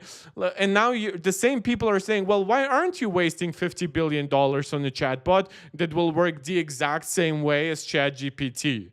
Buy experiences. We're very proud of the fact that across each of our hero product categories, we're number 1 in customer satisfaction, right? There's a reason for that. iPad, and AirPods, we're trying to make those product experiences I think better so. and better, make those Macs, products better and better. Ultimately, we think that's what Apple customers... TV probably depends a little bit on what you compare it with, but I couldn't think of a product that is not an Apple that would lead in that care about rating. That's what we're trying to do. So it's sort of like supercharged. Twitter or tech enhanced guys with make AI noise. as The opposed normal to- person just buys good products. Yeah. And we as more tech enthusiast guys, right, we can criticize a product on specific terms, right? I can criticize a Nintendo Switch 2 for failing to be attractive to me as an iPhone, iPad, Mac, and PlayStation user, right? I would be like, man, somebody who's used to like ProMotion OLED screens on iPhones and mini LED screens on my iPhone and iPad, and the performance level of at least the M1, right? I kind of would have wished for an OLED screen. I kind of would have wished for at least like a 6 nanometer chip, preferably 4 nanometer, right? Hopefully 3, but granted, there are price reasons for that not happening. But like ultimately just regular people go out and buy 3.5 million Nintendo Switch 2 systems in 4 days. People go out and buy 200 million iPhones in a year. People replace half of the Mac install base once Apple Silicon comes out in like 18 months, right? That's tremendous, and that's big success. And the idea that without a chatbot, all of this falls apart, even though Apple already has access to all of those chatbots. Even though, for example, Macs with their 128 gigabyte of RAMs potentially are some of the best AI products in the business, especially when it comes to using something that's not constantly connected to a power outlet. Yeah, the products speak for themselves and consumers go out and buy them. And tech guys will make noise. AI being a standalone thing in terms of like the features that people use. And that it's integrated so that it's there within reach whenever you need it, in the way you need it, with it being contextually relevant and having access to the tools necessary to accomplish what you want to accomplish at that moment. And I think as we further build out that experience and deliver it, I think the question of, well, why am I not going over there to some place to access a chatbot to get that done won't even be a question, because you're going to realize like, no, I just wanted to do this, so I did what I wanted, where I wanted to do it. Wow, that was so much more convenient. It also puts a lot less strain on the AI, right? If Apple is gonna stick with primarily AIs built for on-device processing, it makes a lot of sense to, in the Messages app, what does it do? Well, it analyzes your text, it suggests responses, it does autocorrects, optionally it does like summarization, it does like better grammar correction, it can suggest stuff like polls and and stuff like that, right? Maybe like a 2 gigabyte model whatsoever would be perfectly fine, even for advanced text analysis there. But if you go to like a chatbot app and the app has no idea what you want it to do at that point, so it tries to ready everything, it either has to work with a super high performance cloud with very high power consumption, a lot of water usage, right? Apple would have to go back on a lot of their environmental promises potentially. Those are very different approaches. And so much more powerful. And so that's where we're going. I think it's worth saying, though, that our devices are phenomenal for AI. If you're using AI, I hope you're doing it on an Apple device. I hope you're accessing it on an Apple device. If you're no matter whose engine you're using. No matter whose engine you're using. And by the way, if you're a hobbyist and you want to run the latest large language models locally on your Mac, Macs are the best products in the world for doing that. 512 gigabytes of RAM on the M3 M3 Ultra. Ultra. You want to use and access AI across many, many products in the industry, that Apple's going to be building the best products for using AI in your life. And we think Apple Intelligence and the Siri that will ultimately grow out of Apple Intelligence will be the best ways to use AI with the product experience on Apple devices. So what were some, in your eyes, like what are, like there's a lot of Apple Intelligence features announced today at WWDC. Like if you had to narrow it down to maybe like 3 or so, what would be your top ones in terms that might have the most impact? Well, I'd say there are some interesting examples that touch on different dimensions of our vision for Apple Intelligence. So one of them is not immediately an end user feature. It's the Foundation Models framework that allows third-party developers to tap into the models on device. These are powerful models. We have a powerful framework for enabling developers. I also hope Apple keeps the thing that, for example, I talked about, like the $15 billion that Meta is paying for another company, right? Because, they might help us make AI 2% better, so that's worth like investing all that money. I hope Apple keeps investing a lot of money into AI. Like, for example, once 12 gigabyte iPhones become standard, I want their AI models to have the necessary data to be trained to be bigger, right? And then they already are, but that's for private cloud compute, right? But then I want them immediately to optimize them for those devices with more memory, larger batteries, better cooling, right? So there can be like, we give you better functionality right away. We don't even allow you to scale it down for battery whatsoever, because that base model is the worst that Apple Intelligence will ever be in public hands, right? That's important. Yes, for battery savings, maybe, but overall, I just want Apple to keep improving it until it's good enough. And after that, they will potentially allow you to choose between like an 8 billion parameter model and like a 12 or 16 billion parameter model. 3 and 4 billion parameter models, that's what's currently state of the art for like 8 gig of RAM devices and small form factors with small batteries. I do want that to improve. And that's where I want Apple's research to go, not to just a generalized chatbot. But which, by the way, Apple's LLM would be perfectly capable to replicate a lot of that functionality. Maybe not to quite the same degree as the latest ChatGPT model, but all LLMs fundamentally allow you to do this with enough data, of course. It would require a new infrastructure for that. It's way too powerful to be running on device once you are thinking of search of like chatbots. We're literally looking like 10 to 20 times the memory usage. For more advanced workflows, like 50 to 100 times, and power consumption that scales with that. So and memory bandwidth that scales with that. So Apple definitely does not need to one-to-one replicate chatbots by other companies. With Swift to actually use the models for particular purposes in their app and automatically integrate them into the data structures they use in their Swift applications. Well, developers, I mean, if you were watching the State of the Union with the developers, I mean, that got just huge applause because developers are like, oh my gosh, they can see all the cool things they're going to be able to do with this. Our users are going to experience that as the apps they use on their iPhone being more intelligent, not just because of system intelligence, but because of app developers building on platform intelligence to offer richer experience on apps in our platform. So that's one level of just, I think, something that'll be quite profound for the platform. Look at another experience like pervasive live translation. Right. Okay, you're not going off to a chatbot or bringing up Siri to ask to translate. You're in the Messages app, someone sends you a message in a language that you don't speak, and it says, would you like me to start translating for you? And you say yes, and now you're having a seamless conversation in another language. Or you do this inside of FaceTime, or you do it on a phone call, right? I don't think any of us would want to reach for a chat bot at that moment, but we sure appreciate having that kind of intelligence accessible to us. It's a smart right in the pitch. moment we I wanna do use have it. to say that Apple's executives have gotten really good at marketing their own stuff. And I think part of that, some might say, oh, it's because it's Apple. I think it's because internally they do have to convince, first of all, their own teams to build that thing. Tim and other higher ups to like justify the research and development costs to create those features. So yeah, it makes sense why like, oh, live translation in the app, of course, it works like in a much more international world these days. It's also very important to keep up somewhat with other people. Yeah, let's do that.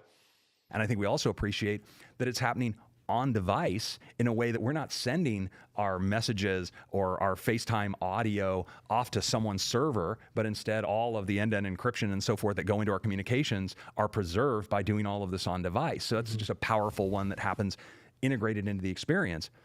Another one I love is the on-screen visual intelligence that we added. You know, we introduced visual intelligence, shipped it last December, that gave you the ability to use your iPhone to apply intelligence to things you see in the real world. But of course, for a lot of people, a lot of the content they're wanting to act on is actually content they're encountering while they're using their device, you know, scrolling a social feed, reading an article, whatever it is.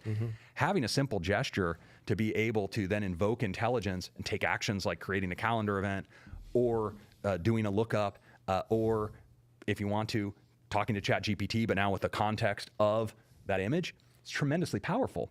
But the other thing that you see there is we actually didn't limit it just to that. We let developers adopt an app intensity. Why do people want an Apple chatbot integration of AI in our apps is the way to go? I honestly think that like a lot of people misunderstand like how opinions are built in that regard.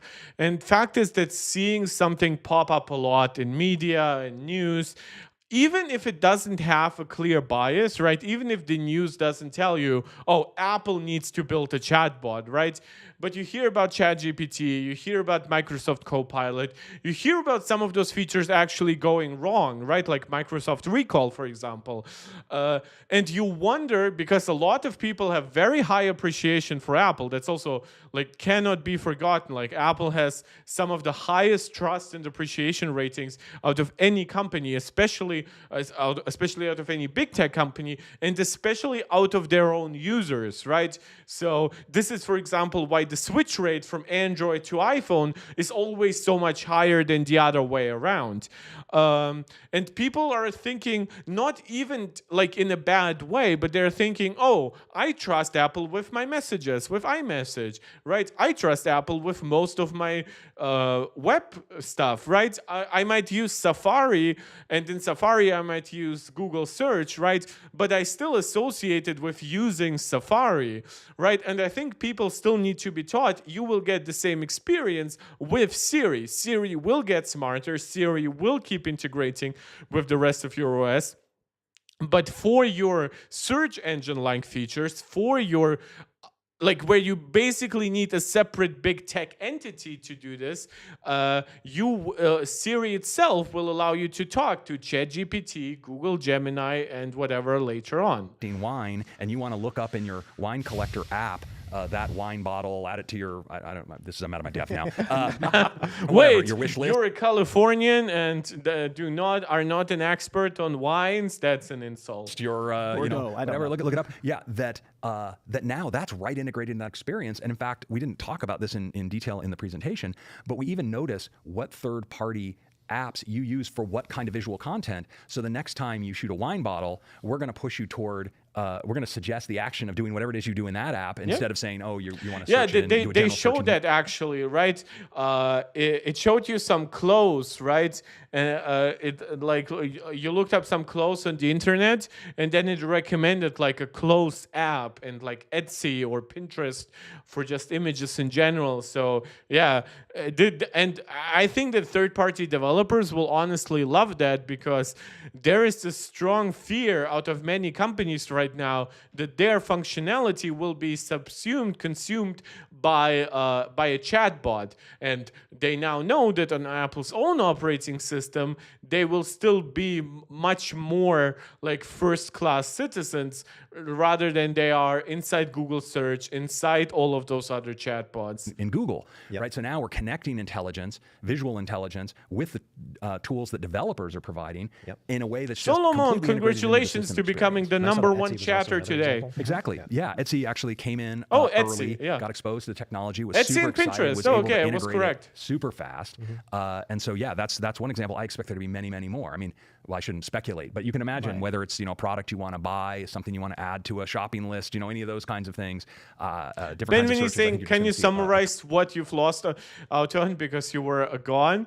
Not much, to be honest. I've reiterated some of my usual talking points about Apple's chatbots. Apple not entering the chatbot market for the same reasons they didn't enter like the search engine market. And yeah, I'm not sure when you left. I mean, we talked about some gaming stuff with Metal 4 functionality, Cyberpunk, the native ARM Steam client, things like that. So all stuff that Benveni, your freaking regular viewer and chatter and Discord member, it's fine if you check out my stream tomorrow and then ask me more directly about stuff you are interested in. It's fine if like you guys know that some of our best members, like our MarkTech Pro Max members, they are the ones who chat the least because they're the ones working the most, I guess, for the money. So it's totally fine. Just watch and enjoy. Ton of that. So it just to clarify, just for me and maybe for the people watching. So maybe for the people watching, a screenshot, and we're connecting to both your system level stuff, but then a library of connections to third-party applications that look at the image of the screen to basically make the connection and apply some intelligence. But there's no understanding of what app you're on. When you grab the screenshot, whatever that screenshot is, where it lived, you don't know what the app is or anything like that. You basically are identifying. Well, honestly, like Apple themselves shouldn't know. Like it shouldn't be like relegated to a server unless it's needed for extra compute.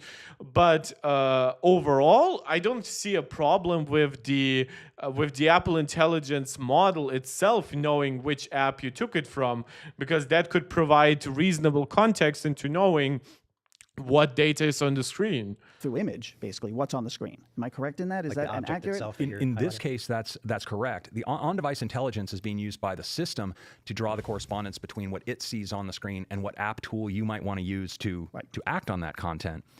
Apple Intelligence also has ways that developers can essentially tag their content with more semantic information about what they're showing, That's in which case you cool. have more data to go on than what's in the image.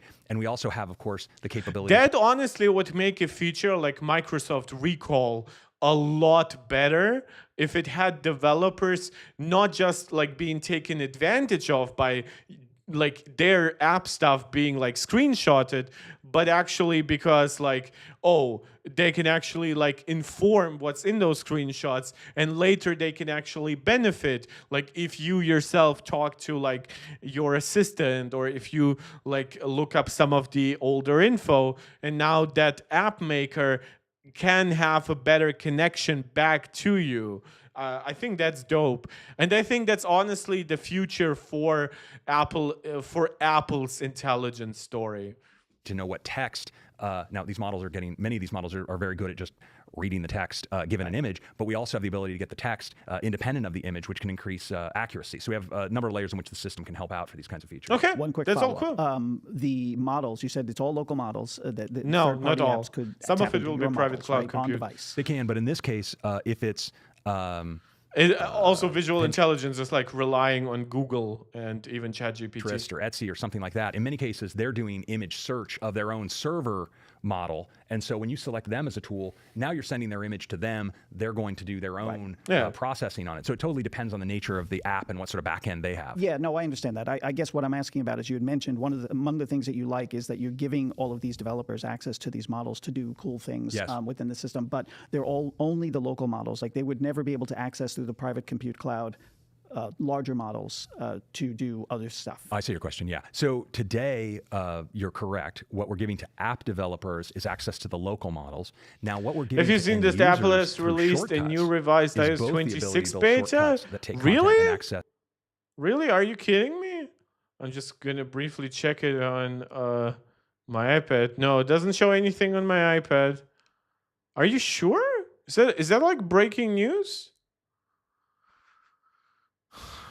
95 Mac. Apple releases new iOS 26 beta 1 built to developers. Oh, it's just iOS. It's not iPadOS. Okay, I might install it right after. So I guess if some of you have had issues thus far with beta 1, and maybe some of you had to even like downgrade back to iOS 18, maybe now's the time to try it out. I mean, I still primarily recommend you guys use the public betas rather than the developer ones. But hey, Apple is very quick to address it. Oh, it's only for iPhone 15 and 16. Is it for the entire series? Like for pros and the regular models, or is it only for like the base models, the way you make it sound? Yes, the local models as well as the private cloud compute models, or they can even choose through our integration using OpenAI's models. And so now you can build these shortcuts that could take image content, text content, documents, PDFs, multiple files, send them into a custom prompt, send them off to one of these models, get back structured data, take action in your shortcut. So extremely powerful kinds of integrations that you can build. And then on the Mac, of course, we introduced this incredibly powerful new Spotlight that allows you to invoke these kinds of things. Benveni overtaking is the #1 chatter today thanks to his coverage of breaking news. With context of what you're looking at, with arguments. So you put all of this together, it's just an incredibly powerful environment. Speaking of putting things together, I think the new redesign liquid glass, being Okay, yeah, across it's time multiple to talk devices- about- Thank you. Listen, Yeah. well done. Now that it's across multiple devices, we were both wondering what was the inspiration, like why glass? Well, the inspiration, to be honest, no matter what he says, the real inspiration is Vision OS. The inspiration for Vision OS is the fact that it kind of makes, like, for what are literally like app windows, right, here, because they are supposed to be transparent, translucent. They're designed to show you the context of like your augmented reality around you. I would argue there's a huge, like, just like, oh, this design is beautiful. The engineers, the designers that worked on it are very like enamored with it. Let's bring it to all other devices. I will back up my iPhone and give it a try. Well, thank you, Benveni, for your Why the change service. now? It's been a long time since iOS, 7, I guess. Yes, 2013. it's been 12 years. So what was the inspiration behind it, and and why did you choose glass as that inspiration? Yeah, so I would say the most obvious inspiration is Vision OS. Okay. Which uses glass, and you say, well, why did Vision OS use glass? Well, glass is a material. Okay. By the way, I have to really preface this. I did not pre-watch whatsoever. If my theory behind the Vision OS design aligns up with theirs, it's because I'm a genius, right? No, it's because it's very self-evident. That allows interfaces to sit in the context, in this case, of a room, and feel like the chrome that is the glass is somehow consuming kind of less space. It's allowing more of the context to come through. Ooh, That's even very using powerful the in context exact of same Vision OS. terms as So I to am. answer your second question about why glass, well, glass has this wonderful property in our interfaces, which is it at once allows the interface to feel edge to edge, like there's almost no interface but your content, because the glass is allowing this context through. But at the same time, glass provides these objects that actually make the buttonness or the toolbarness of the controls. I've heard people say they want this like refraction effect to be adjusted, that it's covering up too much, right? That it almost looks more like frosted glass rather than the usual transparency. I can see that. I actually really like the effect so far. Feel almost more clear and salient than they are when they're just on some flat UI. Yeah.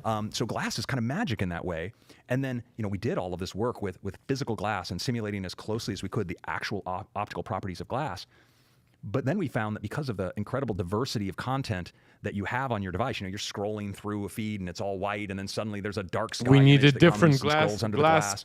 the glass. You want the glass to react in a way that a clear piece of light glass, suddenly the black thing comes and you can't read any of your text or it looks poor. We were able to build adaptive glass that changes the way it's transmitting color, that even can flip from a dark glass to a light glass adaptively by understanding what's behind it. And so now it becomes this incredibly malleable material that always fits in with whatever is beneath it. So, if we built, used a different material, teak wood or, something, you'd be like, well, okay, that's kind of interesting, but, is it really going to provide an interface that feels... Yeah, and that was the portion, that was the part of skeuomorphism that was never gonna scale, right?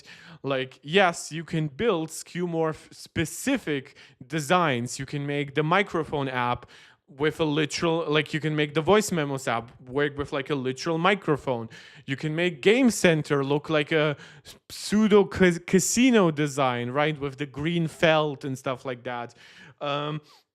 You can make the Notes app like literally like very papery in the material and stuff like that. You can make animations, for example, like for the Wallet app. You can make animations where it literally shreds your boarding passes and whatever, because they're literally supposed to be paper, right?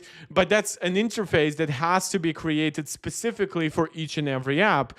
And while that is charming and that's cool and all, it does become a problem the more apps you have, the more devices, the more platforms you have, phones, tablets, Macs, right?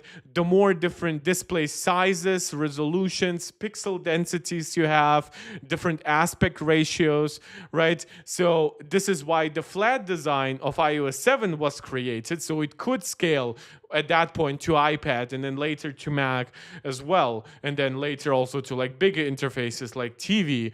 But then by the time visionOS came around, it would look boring and even counterproductive in virtual reality. And while I would still say there will never be a time when the pure flat design of iOS 7 and the refined iOS 7, which is iOS 8, 9, 10, I don't think that will ever look bad. I think we could have gotten to like iOS 35, right, relatively, and it would still be fine, but it wouldn't be as delightful. It wouldn't represent the technological achievements of all the rendering technologies like Metal 4 and the efficiencies of like 5 and 3 nanometer chips and soon 2 nanometer chips, all the vibrancy of OLED and mini LED screens, the higher refresh rates.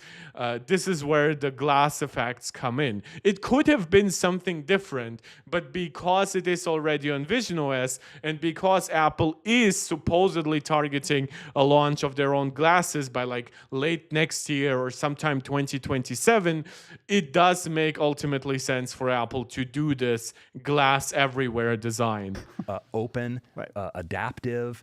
Glass is more fundamental in its optical properties to be this wonderful building block for great interfaces. Two things. One, did the idea of sort of a glass interface sort of start before Vision OS and the idea that this could be everywhere, or was it like first it did Vision OS and the light bulb went off and you said, oh, I think it's wait a the minute. latter. And then second, is there a room full of glass that I can see? There is. There is. I mean, there literally are design rooms. They bring occasionally different pieces of glass with different opacities. You saw some of that in the video. Different lensing. It's quite interesting, the lensing that occurs on this glass. So for real, these people can fabricate. The poor software guys had to mimic that in software with very little performance overhead for the operating system. I assume there were days in designing this and optimizing this where the software guys would have loved to pick like a piece of that heavy glass and just hit the designer guys over the head with it. Okay, we have our industrial design studio there, and they can fabricate just about anything. And so, there was certainly real material studies that were being done there. I even forgot the first part of your question. Was Vision OS first? Oh, Vision OS, yeah. It's a chicken and egg if you question. think about, or if you look back at even iOS 7, we had started to work. Yeah, there was plenty of transparency and translucency. I always bring up Control Center and especially the keyboard in iOS 7. Work with translucent materials. And then you saw even in macOS Yosemite, the sidebars of Windows started to have this kind of translucency. And so this is why it's always funny to me when people keep bringing up Windows Vista and Aero. When even going back to the original Aqua design of OS 10, there were already some transparency and translucency elements there. There was a glassness already that was finding its way as a building block material for interfaces, and I think let's be honest, Vision Glass OS, Effects in a looks way, modern it was and pretty taking on that, any screen as you know, well. those buildings. Yeah, that especially it probably would actually look pretty bad on a non-vibrant screen, right? I mean, like a screen that doesn't even have like proper sRGB, right? Much less like DCI-P3 and all those higher color standards, right? I also think that a very poor response time display might look not so good. It would kind of like blend all of those like very advanced effects together and just don't look good. But now that we are at the very baseline sRGB and DCI-P3 across the board and like 260-ish 220, 260 PPI is the low end of like iPads and Macs. iPhones are well beyond 400 PPI. We have the vibrancy of OLED or mini LED. We have high refresh rates, adaptive refresh rates. Yeah, that's the point where glass just doesn't look pretty, but you kind of owe that to how good your screens are and how powerful and efficient your chips to go a little further beyond, right? Blocks to the next step. And then really as we moved on with liquid glass, we moved into clear glass as a material. And that was a real unlock to give these very airy kinds of interfaces that still preserved legibility. Yeah, that legibility, by the way, a lot of people are like, oh, Apple has totally forgotten legibility because of Beta 1. Like, these people have no idea in what states the first developer betas often launch. And then, of course, the wonderful thing that putting our controls on pieces of glass allowed us to do is to inset from the edges of the device to be concentric with all the curvatures on those devices. And when you get all of that concentricity correct, there's such a sense of harmony, and your eye doesn't fixate on what are these things that are floating here, because they just feel naturally like they belong in the scene. And so there's just tremendous. I love that Craig is like me, and he like gestures around a lot to explain his point, like almost like he's fondling somebody in the air. Effort on aligning the user Man, they're interface talking with really the slow. This physical is a transformation that's happened to the nature of 1.25. our screens over time. And you can just feel the harmony now when you use all of these things together. I think streamlining is also a part of the redesign, especially with the camera app in particular. And Yes. I wonder if was there internal debate, because on the one hand it looks very sleek and it's very simple because there's just two choices at a glance. You can still Yes. see the other options. But some people might say, well, you're hiding the stuff that was there Right. before. So like, just walk us through that sort of like, is there like internal debates that go on? Like this should be there, this should not be there, that sort of thing. What's interesting here is our camera. I mean, the studio. First of all, our designers are advanced photographers, right? So in their nature, they're very sensitive to the needs of the pro camera user, and so is the user interface team, that engineering team that delivers the camera app. So they were actually coming from a place of, this better be a great app for me as an advanced camera user, and so they were pressure testing that throughout the design. And part of what they found was, because we made it really easy to just flick up on that control and get at the powerful controls that are there that were previously harder to reach, less clear, sort of the mystery ribbon of glyphs, right? The power user was happier with this interface than what had come before it. In fact, we built a bunch of early prototypes and had those people take it to do shooting in their everyday lives. Yeah, that's also, by the way, what people ignore in like the development process like this. Like right now, Apple is launching the first beta, right? That's built on many, many different like alpha prototypes that were like distributed internally, had to be tested, feedback had to be collected, and then it had to be improved on. Now there is one coherent version, the one that Apple internally agrees on, like themselves, right? They're giving it now to a larger amount of people than they ever could internally. And it so happens now that they can now focus all of their development on the improvement of that one version, rather than having like 5 to 10 different alpha prototypes, which each could be adjusted in their own rights. They now have one app with a lot more feedback and can improve it from there. So the liquid glass design, the new apps that are part of iOS 26, they will never be worse than they are right now. And that's a positive. Benvini, a lot of people are saying the same thing on Twitter, like Apple has a big advantage because of their chipset and quality screen on their phones, but in the other hand, Samsung.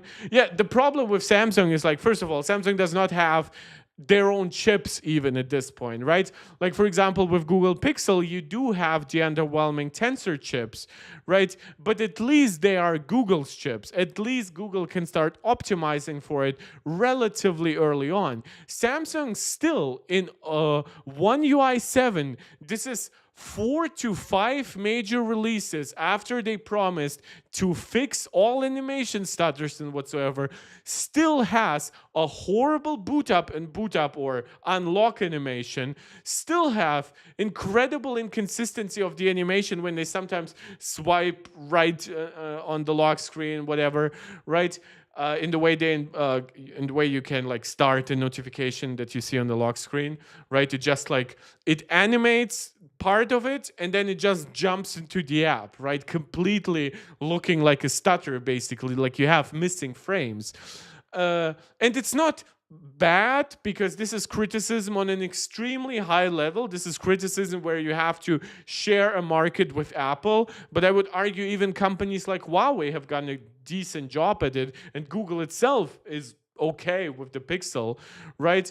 But yeah, a screen alone itself, or a lot of power behind your device, and like when you look, for example, at the Galaxy S25 Ultra, you also get like 4 gigs of more memory. You would think that that would be the prelude to those companies kind of one-upping Apple, right? But they don't. And in fact, I think if any of them are brave enough to copy liquid glass, I think they are doomed. For one, I think the backlash will be immediate because this is a currently distinctly Apple-only design. But I also don't trust them to match like the glass effects, I don't trust, unless they copy them outright, right? I don't trust them to have the same animation fluidity without a significantly larger overhead, performance overhead from the system being eaten up, much more battery being consumed by it. So yeah, it's really an unique Apple thing. It's why even many like super serious journalists who report on tech stuff, they will sometimes sound like Apple fanboys because they will say, oh, it's the kind of thing that only Apple can deliver. But in a way, that's not bias or like pro-Apple narratives. It's just the truth. And we have seen that several times over and over again. We saw that with the original iOS that did more for like proper multi-touch screens, the smartphone form factor, and skeuomorphism in that time than anything than early Android did. Then we saw that with the iPad, where Apple, like for 10 to 15 years now, right after the launch of the iPad, Apple still somehow manages to have way better optimization for the tablet form factor than Android does. And yeah, it's a stupid thing to talk about because it always makes you sound like an Apple sheep. But in a way, it's also just simply the truth. Has a lot of phones which most of the screen chipsets aren't as great as Apple. Yeah, that's also, of course, the truth, which is like if you try to think about how many products are you going to optimize for, right? Apple has a lot of products because they optimize very far back. But ultimately, what Apple does, like they have very few chipsets to optimize for and things like that. Let's continue though, because we're going to be here for a long time if I don't keep this up. Now, one thing that we did fine tune, and this is always, you start it with a great idea, but then it meets reality, right? Was the element of discoverability, because you come in and you see photo and video, and if you didn't know ahead of time, where is the other modes that I might want to use, like cinematic video, like where is it in here? In some cases, we collapse certain capabilities, so now you can shoot a portrait photo from the normal camera. We don't need another mode, but some of those other modes remain useful. Right. And so we actually worked on something and ended up testing it out, that when you launch the app, the aperture around that glass opens up to initially reveal the adjacent control. So you see photo, video, but you also see that there's something there. Does that do that? It's sneak peek, and then it flexes in. Does that and do was that enough on for the everyone iPad? to understand, like, oh, it's there. And then when you put your finger down on it, it opens up and you see all the Kind options and you of. can swipe through them. And so this was the kind of fine tuning that we think has made it really great. Yeah, I mean, I've seen it. I think it is weird when things disappear, but I do appreciate the effort there because I could see that it was very simple, and not for nothing, I appreciate also that you've made it easier to find all those extra controls. Right. And yeah, there's also the point that certain features like portrait mode, for example, they're now automated with the regular photos, right? So it makes it less necessary to like show you, oh, there's a dedicated portrait mode function. There's no other hidden like things that we weren't told about regarding the camera app that were updated or changed in any of this, other than the liquid glass and these interface controls. You didn't do anything else, add any new features. Well, I forget something, because I mean, I'm sure there's always something. You can't. There's always something. So I'm not gonna. I don't want to make a definitive statement in that regard. But you're going to love it. Yeah, so that much we can assure you. All right, so I like one thing I pay attention to a lot during WWDC is what gets the most reaction from the crowd. Right. Yeah, we love that part And too. in this particular, because it's organic. It's not fake. It's like Well, we know what was it during the presentation of the Mac Pro and the $1,000 Pro stand. people are excited about this feature. Yes. And the one thing that stood out to me, I think, was iPadOS. And it Big wasn't time. just one feature. It was consistent throughout the entire part Yeah, of the you presentation. could feel it. Even when they weren't making noise, you could somehow feel it. I was. Yeah, I it was, went, I it went over was- big time. Yeah. And I I was think- audibly. I was like, oh. That was me. That's must have been what I was feeling. Yeah. So, like in certain ways, I think it's very. Like, Jesus, really how Mac-like slow than it's ever are been they before in terms of menu bar. talking? You've even like joked about it, like here's the features that we added. Who would have thought we would add a menu bar? Right. But I do Pointer, think that you've definitely tackled multitasking in a new way, and I know that's been controversial in the past. Like you've gone through a couple of iterations. Yeah. Do you feel like you finally nailed it with iPadOS? Maybe I'd it's like worth to just- think maybe it's so. worth Greg explaining it, because it is different than the Mac. So why don't you explain how it works? Well, I mean, the first thing, I've gotten some questions where people are saying, "Gosh, did you, the fourth time's the charm," or something like sort of were you guys just sort Well, of? I would argue that that's not a fair criticism, because the split screen multitasking plus slide over was designed for products with like 2 gigabytes to 4 gigabytes of memory, right? So a lot of newer functionality that now starts at 6 gigabytes with the A16 iPad, right? And moves all the way up to 16 gigabyte optional on M4 iPad Pros, right? That can be, of course, a lot different. Now, Stage Manager kind of was that, but for 8 gigabyte M1, kind of 16 gigabyte devices. Now that Apple has solved it for all iPad sizes, they also incorporated much better the previous main multitasking design, which was split screen multitasking. Now you just flick over an app to left or right. That way you can still like maintain that look. And in fact, it works better. It doesn't have like pre-configured sizes, like it's 2/3 and 1/3, or it's half and half, right? Now you basically just slide that middle logo, kind of like what you do did you have on Windows for a few years, for a lot of years, to be honest. And you move it back and forth, and it resizes both apps automatically. Doesn't even have to blur the apps. So there's a lot that has happened here, and that's also benefiting the Mac too. Yeah, I wouldn't say fourth time is the charm. Probably objectively, it's the second big multitasking system after Stage Manager. And it's like the third one once you consider split screen multitasking and slide over and picture. But like picture in picture is still there, and slide over and split screen are solved with this new solution. Shooting in the dark. And actually, this has been what I think of as a thoughtful evolution, which is on iPad, a foundational requirement of a direct manipulation touch device, defined since iPhone, is you put your finger down on glass and start to interact with the control. It must interact or you've broken the illusion, right? And so where a design like with indirect manipulation, like the original Mac with a cursor and a mouse, is the cursor needed to move. You feel really strange if you move that mouse and the cursor didn't move, but otherwise, the app can kind of be out to lunch, and if you click and so forth, it's tolerant of that latency. You cannot have that kind of latency on iPad. So many of the techniques we would use to run lots of apps on the Mac, and maybe they weren't always meeting that 60th of a second responsiveness. That was okay, so we could use virtual memory more aggressively and so forth. On iPad, that wasn't 16 milliseconds, 16.6666 milliseconds. That's 60 frames per second. Now it would be half of that. Now it would be like 8.5. So when you go back to the original iPad, or 8. Is it 8.333? Do split view and slide over. You couldn't go run an endless number of windowed apps and have them stay responsive with what that hardware was capable of at that time.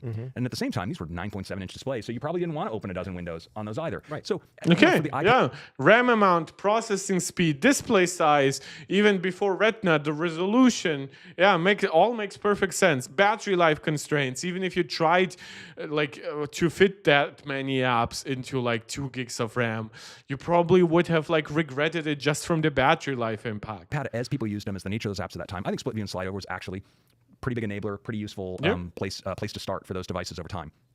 I think where we've gotten now is you have 13-inch iPads. You have people hooking iPads up to external displays. You have many of us using cases that have trackpads and keyboards. You have apps where people are doing many more productivity workflows. So iPad has changed. The hardware's changed. The interaction has changed. What users want to do with their iPad has changed. Right.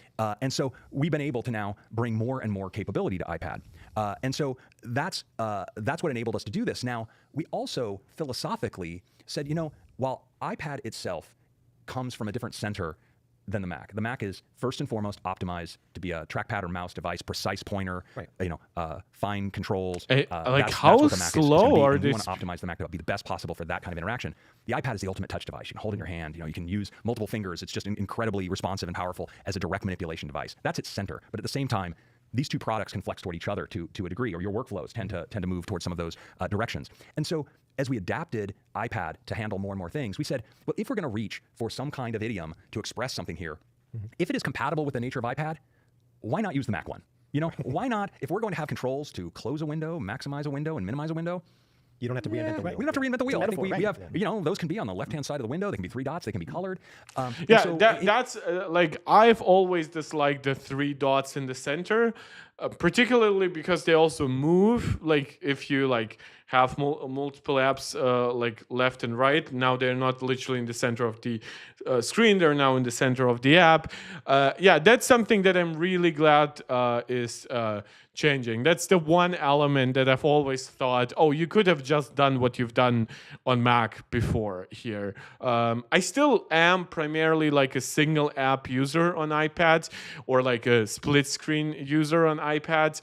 But yeah, with the new system, I'm far more likely to use it. But just to prove to you that I'm not actually like one of the people who always like, oh, hated Stage Manager, or fake loved it and now pretending to hate it. No, I still like Stage Manager. It's still my go-to user interface choice on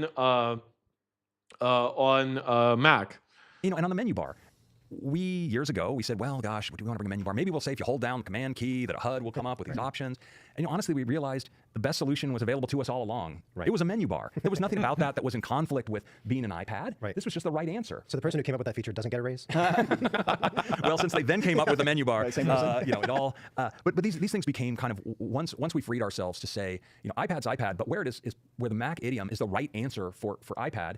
Go ahead and bring it. And what I've been living on the new windowing system for a couple months now, and I love it. And it's amazing how even the small things that just reduce that little cognitive load of like, well, how do I do this here? And you realize that that as you move between Mac and iPad, that these things are consistent, just makes it that much easier. And I think the fact in the large that our liquid glass design is consistent across these platforms also just makes that movement from one device to the other feel so natural. So I can reach for my iPad when iPad is the right device, but as I extend what I'm doing, I don't feel this sort of switching effort cognitively to do it. It was a good reaction to the background test. Do you want to explain? Because that's a little bit different too. You want to That's true. Yeah. So historically, sorry, I'm asking the questions. That's totally fine. This is now your part. Please go ahead. Yes. Yeah. Well, if you go back at least as far as macOS 10, the introduction of macOS 10, apps were free. Sorry, I'm playing around with the multitasking. Today, in the background, whether you're interacting with them or not, and sometimes that's incredibly useful. If you're exporting from Final Cut, let's have it go do some work for me. Have it keep doing that, right? Now, if you have a browser and you've got using something like Chrome and it's got all these tabs open and it's doing a lot of work in the background and you're not using it, well, that's a lot of battery life impact, but it's also impact that could affect the responsiveness and latency of the device. And on iPad, that's completely precious. But you don't even realize that window you left around there is having that impact.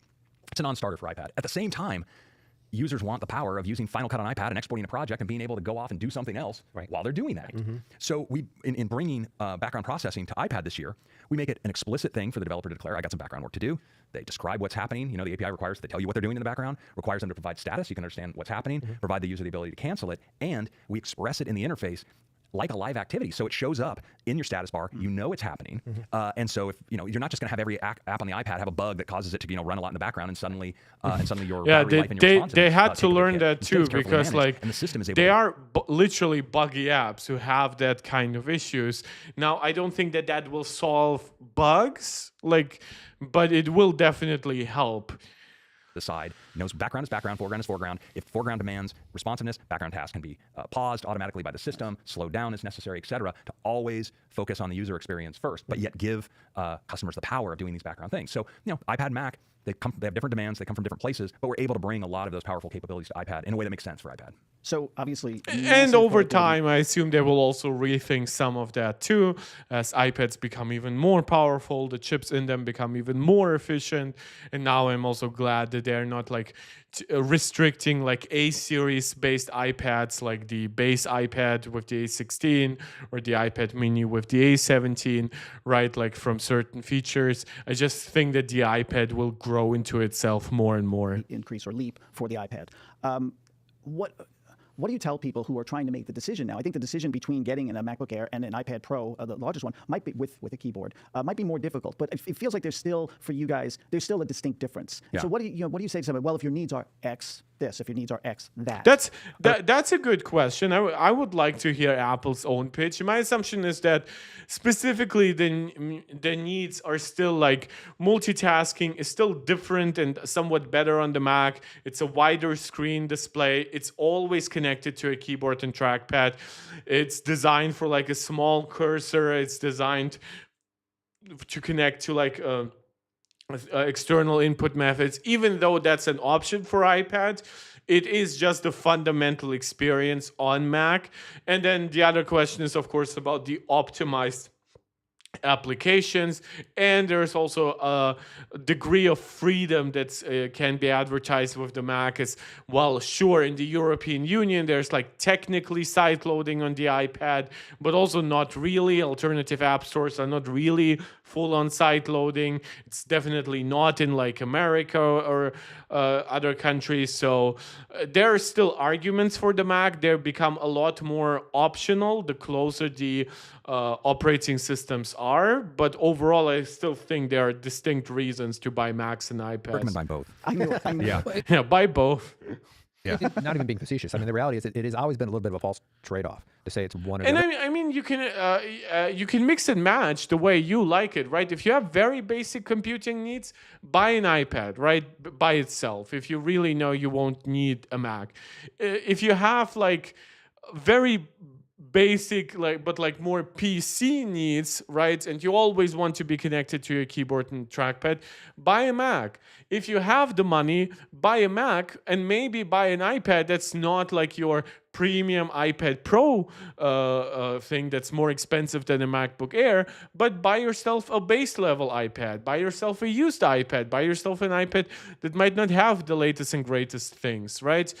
That's absolutely optional. If you just love drawing in the best way, get yourself an iPad with the best, most expensive screen, but now you can also go to Walmart and buy yourself a M1 based MacBook Air for $600 and be fine with it matching like your needs, like what I do, for example, in OBS. But it is the case for some people, but the reality is it's a small number of people. The overlap is actually pretty huge. And people say, I use my iPads for this, and I use my Macs for this. And so it isn't even just trying to be facetious. By the way, of course, we'd love you to buy both, but that's just the reality. People love to have both. They're both very, you can use your pencil, do Procreate, do some incredible things. And there are different size needs. Like if you're, for example, more of a enthusiast on the PC side, right, you will get yourself a MacBook Pro that's heavier and larger, right? That's not even as comfy to open up as even an iPad with like a keyboard case. Like I myself do that. I have a 14-inch MacBook Pro and a 13-inch iPad Pro. They're extremely similar in their form factors,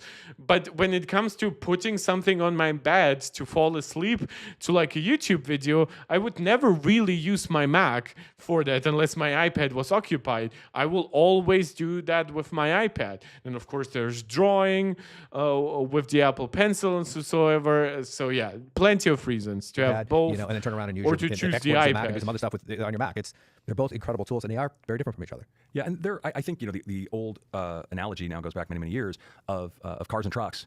Steve. I think still holds. Yeah. The Mac is, it's got the trailer hitch on it. It's got the flatbed.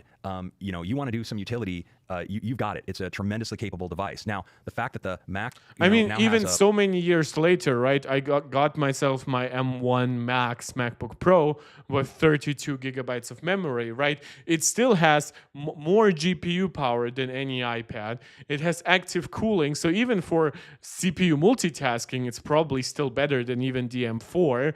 I mean, it loses out dramatically in single core performance, but it has like so much more bandwidth to leverage, more cores. In GPU, it's completely non-comparable. Like you can argue, like for the hardware accelerated ray tracing and newer forward-looking features on the M4, but just the raw compute output is like especially sustained performance thanks to the active cooling. Like right now, my iPad is connected to 3 USB-C cables. One is for my Ethernet adapter. That Ethernet adapter is actually connected to my USB-C earpods. So actually I have 4 USB-C devices connected. One is, of course, my microphone. Now I could run that also through my adapter. So I guess it's 3 again, and then one port is used to charge and connect my iPhone for a continuity camera, because my iPhone is my camera for my streams. And then I actually still occupy the MagSafe port for charging. So, and all throughout that, I still have like decent Bluetooth connectivity with like my trackpad, and I have actually control from my Mac to my iPad with that same mouse. So whenever you see the mouse disappear from that side of the screen, it actually goes to my iPad and I control it from there. In fact, when I actually even go to like the search section, right, the comment section, I can actually now type on my Mac and add a comment in my live chat section myself on my iPad. So while sure, I could also do that with an extra laptop, but now I wouldn't get the benefits of having like a thin and light tablet. And thin and light is relative because it's a 13-inch iPad Pro in the case, but it's still way thinner, way lighter than any comparable laptop. Plush interior and the iPad has foldable rear seats doesn't mean Boy, we're torturing this How long is analogy. the analogy going? that difference is still there. Now there's some people who drive a truck around all day as their passenger car, and there are probably some people who really try to stretch the bounds of what they should be doing with their little mini. But power to them. But I think they come from a different place, And I think most people.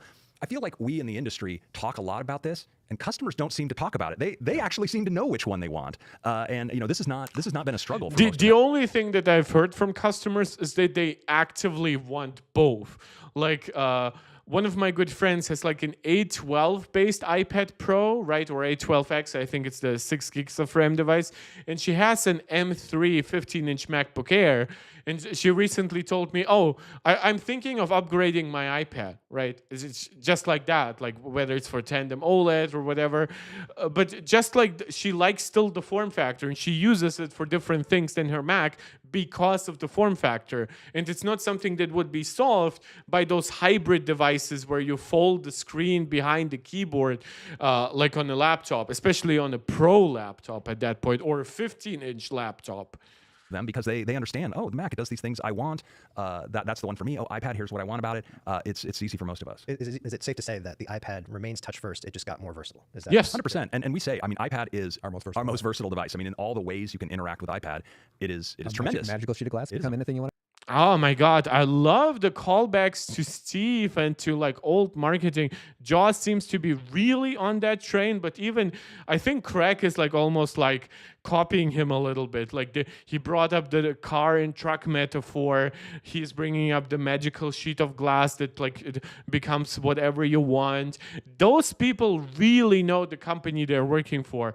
And I know, like I've talked about how, yes, of course, it's painful for Apple to lose Scott Forstall with the iOS 6 problems. Of course, it's a problem for Apple to lose Johnny Ive, right? But as long as, for one, these people are still there, but they're also younger people who have been at Apple for a long time, like John Turnus, but also there are younger people who are now training under these people, absorbing some of the same philosophies. And while no, I don't expect Apple to be in 20 years the same company as it is now, the same company as it was 10 years ago, I still expect it to be very distinctly Apple, unless something goes catastrophically wrong. Want it to be. So we started talking about liquid glass. I just wanted to end on Vision Pro because it has been pitched as the future of computing, that's spatial computing. There were some new features announced today. One of the ones that stood out to me was the ability to create and pin things around your house. Yeah. So widgets, for example. Right. So like you can always see the calendar or the clock in the same place, that sort of thing. As I was looking at that, I have to admit that my mind went from Vision Pro to smart glasses.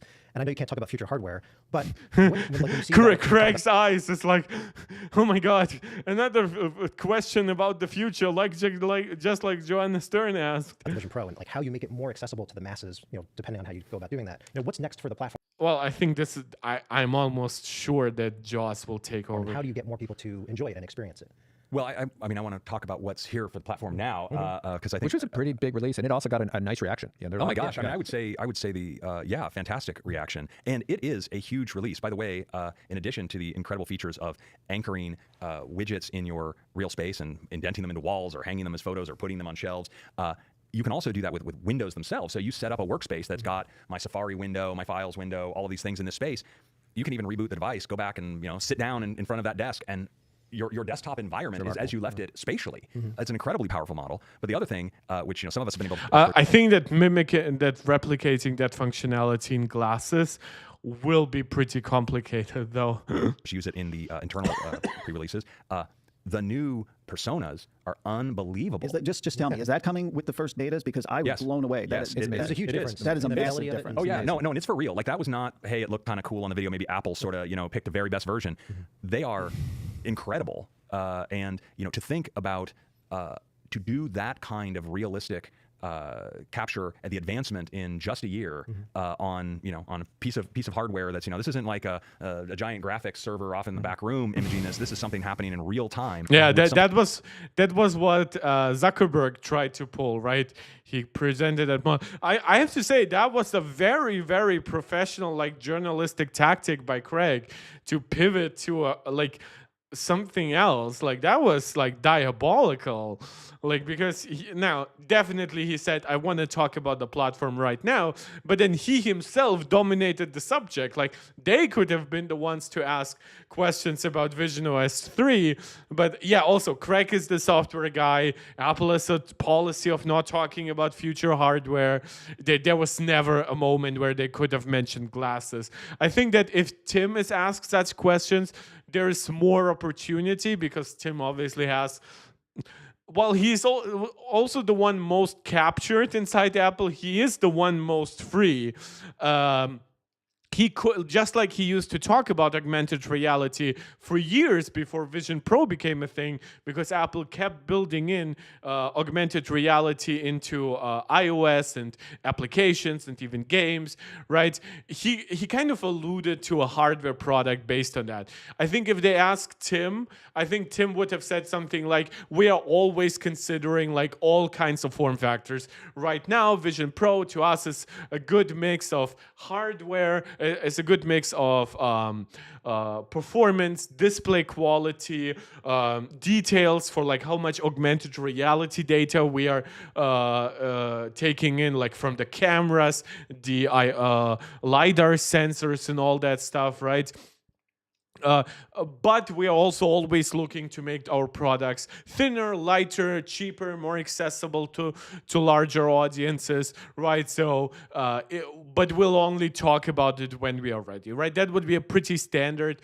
Tim responds. I don't think that maybe Jaws, but definitely not Craig, would ever comment on hardware in that way. Something you can capture and create in like a minute. Yeah, it's incredible how quick it is, because you think, okay, to do that kind of fidelity, all right, I'm gonna have to go away and come back in a half hour. No, this is like a minute. You traveled out of the uncanny valley in a very short period of time. I was very shocked. It was really, really it's cool. impressive. The team has done an amazing job. I mean, it's a lot of hard stuff, and they really have done. This is a great release, and arguably Vision OS 2 to Vision OS 26, it was the biggest leap. Yeah, he's cheeky. I like that. He's very self-confident, but in a not arrogant way. I know that like it always sounds like you're bootlicking to like a big executive. So, oh, they don't need your defense, right? There's like this meme of like from the Quickie Mark and The Simpsons, where it's like you're jumping up to defend them. It's like, here's the internet nerd jumping up to defend the $1 billion company, right? The $1 trillion company. But the truth is the truth, and everybody deserves the truth. From the poorest peasant to the richest billionaire and the most powerful presidents, you deserve the truth, and the truth will set you free, and the truth will destroy you depending on what you do, right? Like, confronting a big influential person works the best with the truth, because if they are doing something bad, then that truth will reflect them doing something bad. Attacking them simply for the sakes of attacking them actually gives them more munition, because they are in power, and now they also get to play victim. If you attack them on a wrong suspicion or something like that, they will later say, oh, look, I was wrongly accused. And some will claim that even if they're rightly accused, but that's a different discussion for a different orange president. Well played. There you go. They were the huge beneficiary. Others didn't go quite as far. Well, I wanted to thank you both for taking the time. Yeah, to talk that to us was and bring down great. all the biggest announcements at WWDC, and make sure that you follow us both at Tech Radar and Tom's Guide for all of our analysis. on the big event. Yeah, I thought Tom's Guide. That's why the Tech Radar guy is called Mark, I think. Yeah, guys, we've been here for about 2.5 hours. Before we slowly or quickly wrap this up, my shout out for you to do the YouTube jazz, as we call it around here. Subscribing, liking, sharing, commenting. Don't just comment live, but also comment, please, afterwards in the regular comment section. So yeah, we are getting the newest iOS 26 release, but that's seems about it. Like, no new stuff.